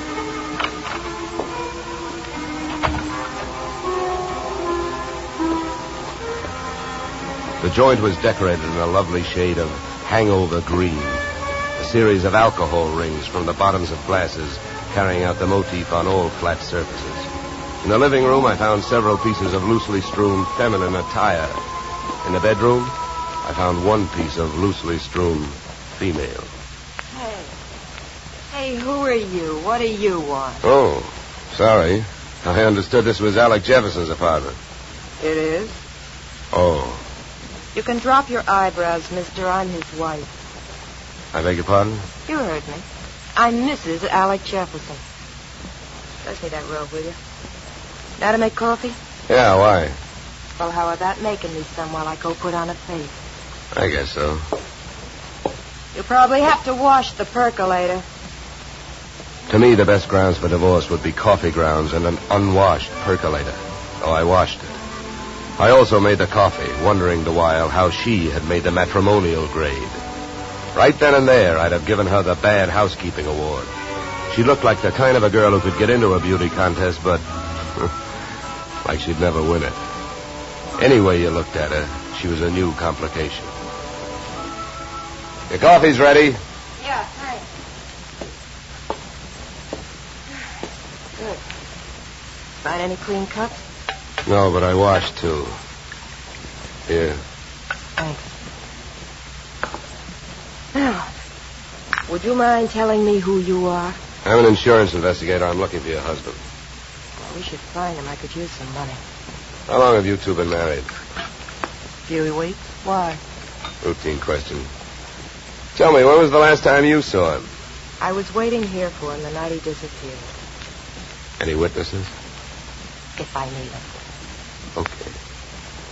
Tell me this. Do you have any idea why he disappeared or where he is? Not the slightest. Do you know a man named Morris Flaherty? Yeah. Yeah, I sure do. How well? I was his girl. So? By the way, have the police come to you yet? No, I went to them. You see, I'm the one who reported Alec missing. Do you know whether they've come up with anything? Nothing much. Up until now, he's just a missing person.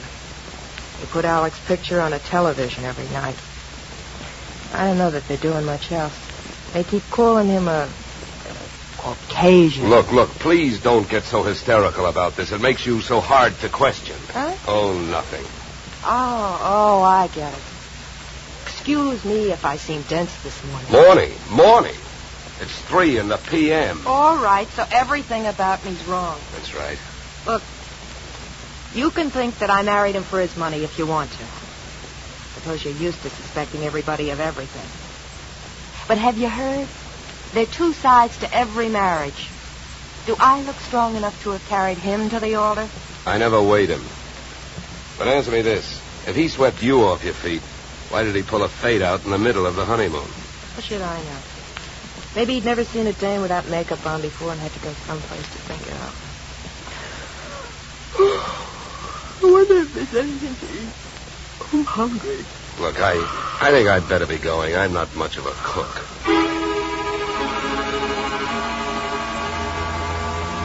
When you're working on a case, your nerve ends are easily disturbed.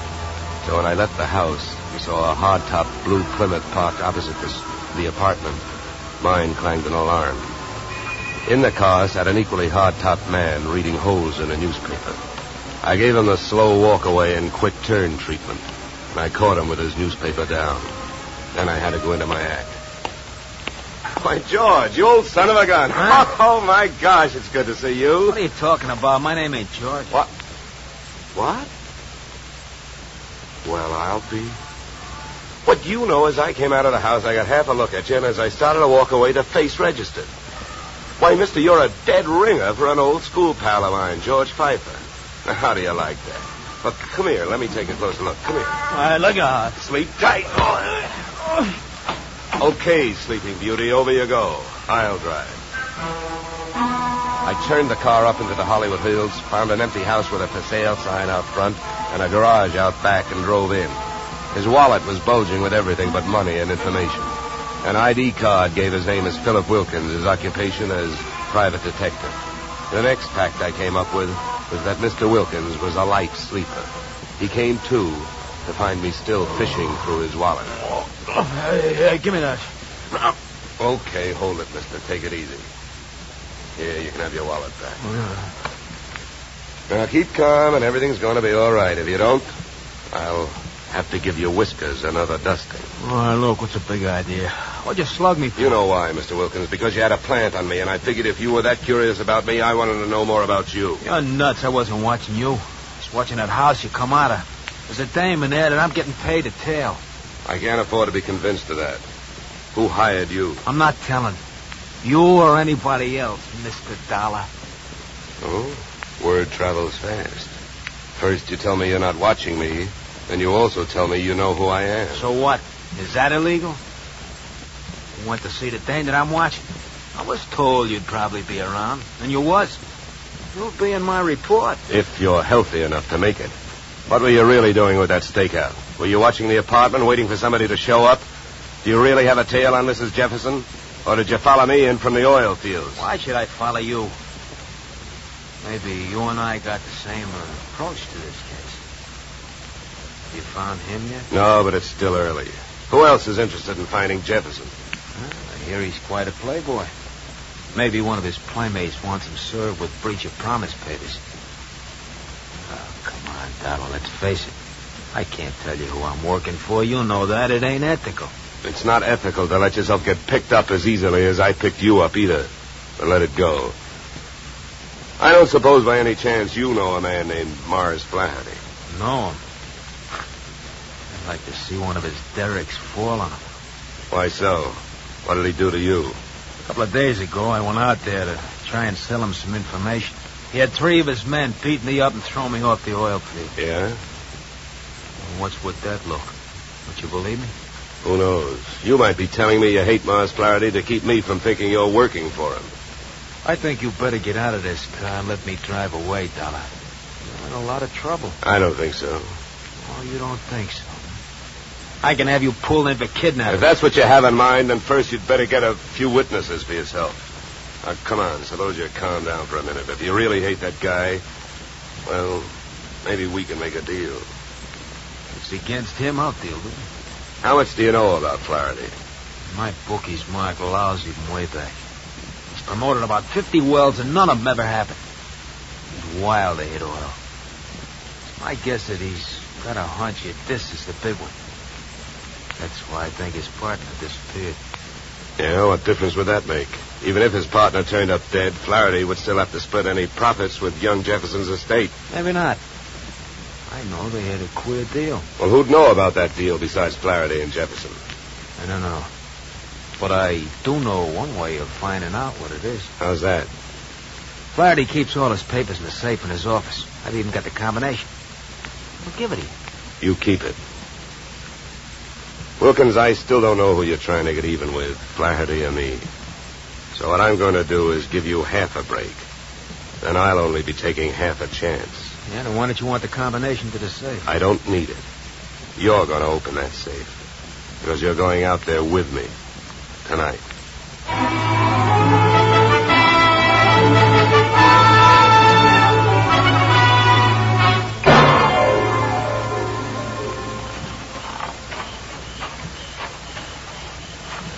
Here. This window. Okay. Now, here. You handle the glass cutter. Right. Now, look. Here's what we do. I'll wet this suction cup. Get a grip on the glass. Now, you cut around the outside edge, and I'll lift the paint out in one piece. Lesson number 1, straight from the burglar's handbook.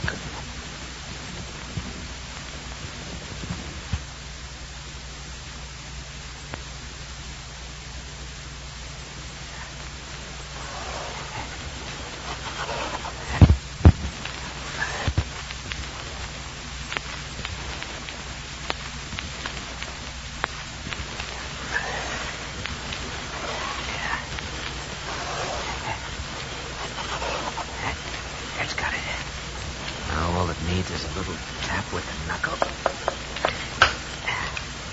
That's it. Okay.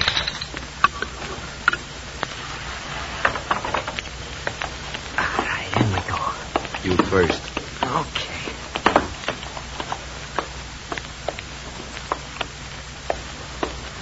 Now, the safe is over here. Get your fingers over that flashlight. For all I know, you might still turn out to be the local Paul Revere. Yeah, that's right. I might. Here. You hold light. Thanks, I will. Go on, get to work. All right. I'm as anxious to get this over with as you are. Give me a little more light, will you? Okay.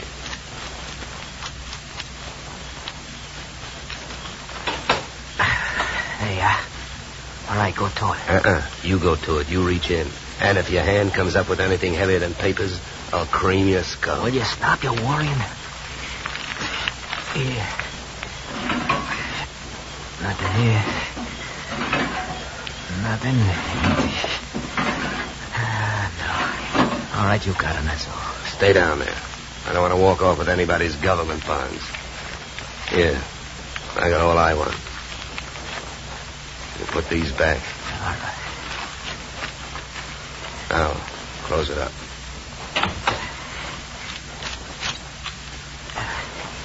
All right, now, come on. Let's get out of here. Just a minute, Wilkins.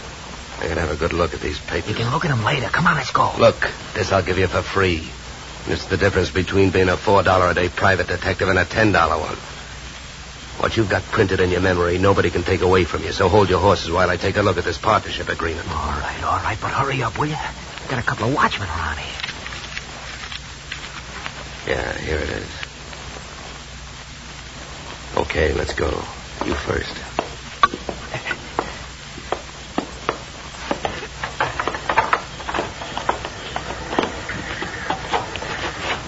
Okay, back to the car. Make it fast and easy.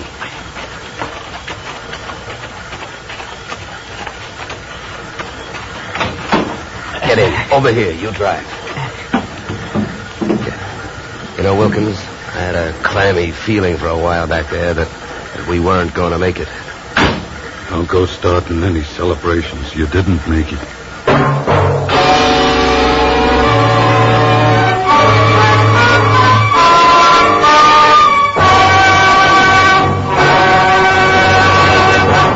In just a moment, we will return to the second act of Yours Truly, Johnny Dollar. But first, and Young Truly, Johnny Dollar to Bing, Gary Cooper, and Young Gary this Wednesday.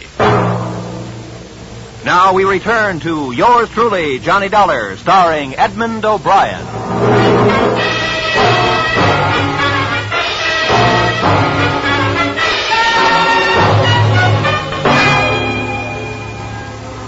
There I was, wearing a gun muzzle for a back collar button. My left leg picked up the nervous vibrations of my front seatmate, Philip Wilkins. Mars Flaherty in the back seat was so close I could almost identify the brand of the bourbon he'd been drinking. I suppose you got what you went into the office after, huh? I not only got it, I memorized it. And it makes you look bad. Yeah, then I don't have to explain to you why I don't want you two guys or the paper running around town on the loose. Well, it's a corporate paper. That means it's on file somewhere. So what difference does it make? Start the car. Where are we going? To my house. Go ahead, get going. Okay, Wilkins, you better roll. What's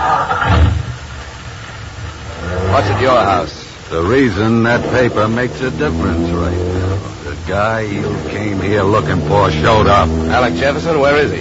He's where we're going. My place. Well, and I guess maybe my employers have got nothing to worry about. Nothing but paying off on his life insurance. Alec Jefferson's dead.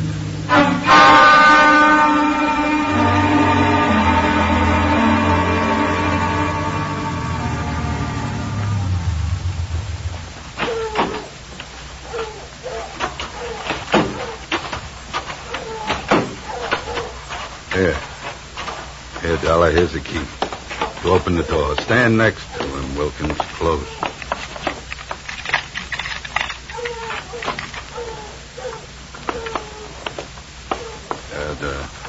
The light switch is on your right. There's your boy, Dollar. Died young, didn't he? Yeah, the thing is, it looks like he died in my house. Now, what do I do now? If you're putting on an innocent act, you're doing pretty good, Flaherty. How's the rest of it going? I've been around killings before, so I know how the rest of it goes. The cops take one look at this, they grab me, and before that happens, I got some work to do. So have I been around killings before, and I know how the rest of your story goes. You came into your house and you found him. Somebody hit Jefferson over the head with that piece of firewood to get rid of him and make you look guilty. You're being framed. Huh? The next chapter reads you've got 8 witnesses to prove you were at a church social at the probable time of death. That's the way I wish it read, but I haven't got any witnesses. I've been on the loose out in the hills ever since I saw you this morning. Oh, yeah? What are you, a nature lover? An oil man. In my racket, you never stop sniffing. When I came back and found him here, I headed it for the office. I wanted that paper you got out of the way for the time being. Would that gun of yours object if I looked the body over? Help yourself. Thank you. Any idea how long he's been dead, Dollar? Hard to tell. Feels like quite a while. Could have happened before I met you. What do you mean by that? Nothing. Hey, Flaherty. Huh? You ever see this before? What is it? An earring? Let me see that. Yeah, hands off. Don't touch it. That's another $4 detective move. You don't touch evidence. You draw a mental picture of it. What are you trying to do? Involve yourself or uninvolve a client? How about it, Flaherty? Do you have any idea who that earring belongs to? Maybe one of the dames on that list you gave me, eh? I wish I could get away with lying to you, Dollar, but I don't think I'm in a position to try. It belongs to Ada. Oh? Jefferson's wife? Not legally. What do you mean? I married her in Mexico in 45. She must have liked the scenery. She took Jefferson down there and went through a ceremony with him 2 weeks ago. Without divorcing you? That's right. You guys really turned out to be partners. How about that earring? How do you know it belongs to Ada? Well, it's one of a set I bought for her about 6 months ago. Well, I might as well tell you. They'd find out anyway. Uh-huh. Well, I don't suppose you're in the mood to let me do what I want to do. What's that? Call the police? No, not yet. Well, I'll tell you one thing. With this piece of evidence that just turned up, you're wasting your time holding on to us. What you should be doing is getting to Ada before she flies the coop. That would really fix you up. Sure would. I don't want to see her get loose any more than you do. Then I guess we better go pay Ada a visit.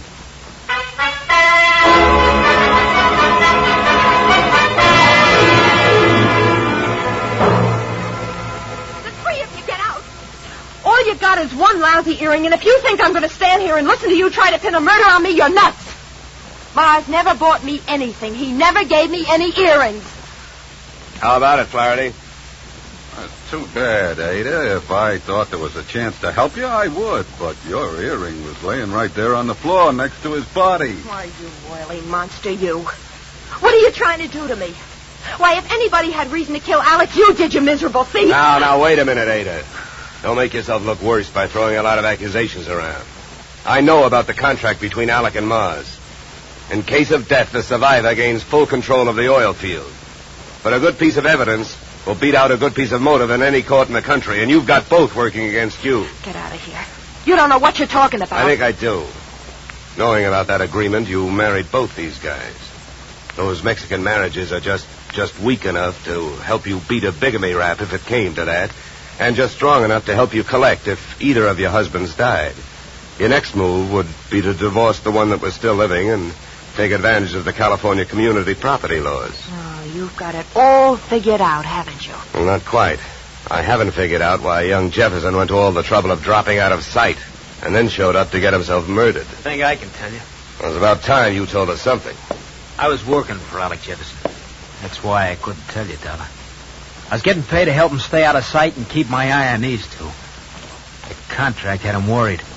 When I uncovered the bigamy and told him about it, he decided to go to Flaherty and try and straighten it out, man-to-man basis. You know that, Ada? No. I don't know anything about anything. That's a lie. I was with him this morning when he called you. He told you he was going out there. You had plenty of time to get out there and wait for him. You can't get away with it. You can't prove anything. Now get out of here! Not before I... Never mind the gun, Flaherty. I got it. No, let me go! Hey, none of that. Around you go. That's better. Yeah, much better. Now, come on, Angel, across the road. Well, Flaherty, don't you think I'd better call the police now? I'm afraid there's nothing else to do. Okay, then you hold her. You put your hands on me, you dirty... Get me police, operator. My name is Dollar.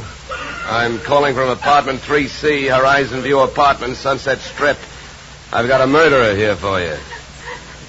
It's out in Newhall, but that can wait. Well, dead bodies usually do, but you never can tell about a killer. Well, that's it. You got a good tight hold on her, Flaherty? Yeah, I can handle it. Good. Then handle this. Are you nuts? What'd you do that for? I wanted to keep him on ice till the police get here. Mars Flaherty is our boy. What? Come here, Ada. What is it? Wilkins, take a look at her ears. What? I don't see nothing wrong with them. Well, that's just it. That earring we found near the body, it was made for a pierced ear. Ada's aren't. She never could have worn it.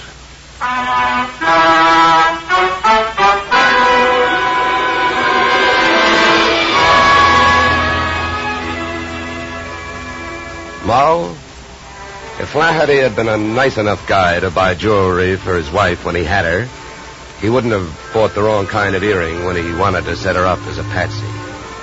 The police traced his purchase of same to a Main Street pawn shop.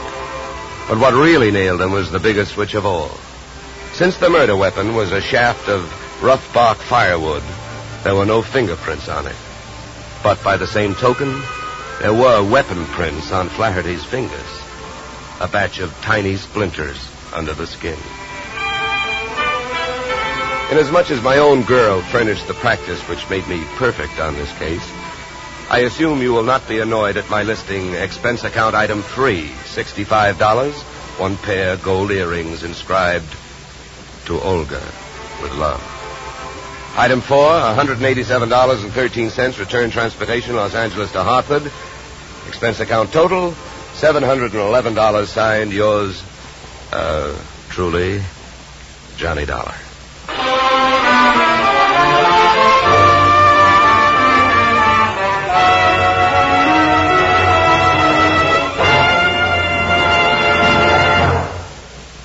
Yours truly, Johnny Dollar, stars Edmund O'Brien in the title role and is written by Paul Dudley and Gil Dowd, with music composed and conducted by Leith Stevens.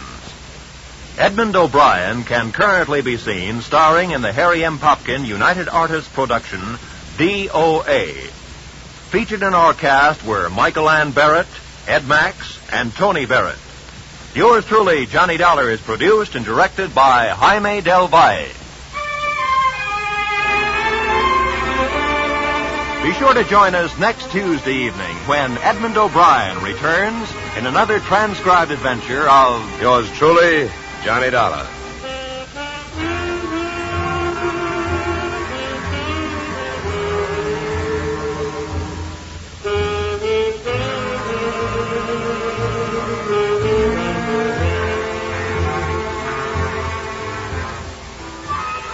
Blizzards in the western states, floods in Texas, hurricanes in Florida, tornadoes in Louisiana.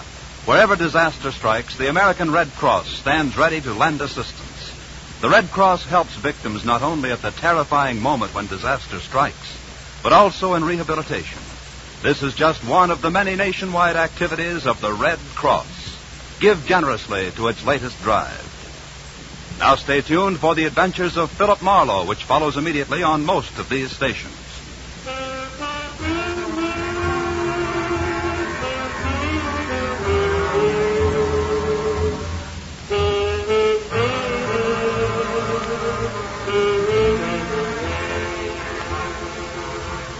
This is CBS, where yours truly, Johnny Dollar, meets adventure next Tuesday night, the Columbia Broadcasting System.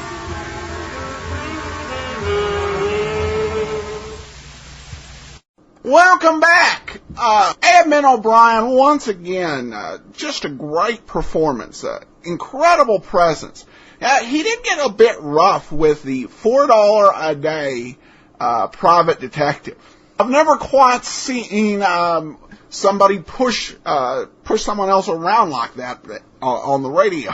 I also thought the mystery it had some nice twists and turns, and the way he captured the killer by making them believe that he suspected someone else kind of reminded me of what he did in Death Takes a Working Day. So, very well done. All right, well, we have one comment on Podcast Alley before we get out of here for the weekend. Love it. I wish I could get 2 podcasts every day. I love this podcast. Well, thanks.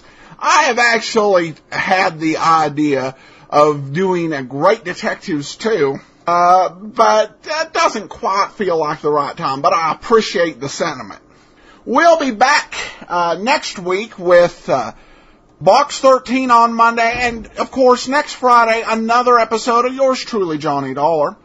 Your comments, send them to box13 at greatdetectives.net. Cast your vote for the show on Podcast Alley, podcastalley.greatdetectives.net. And follow us on Twitter at Radio Detectives. From Boise, Idaho, this is your host, Adam Graham, signing off.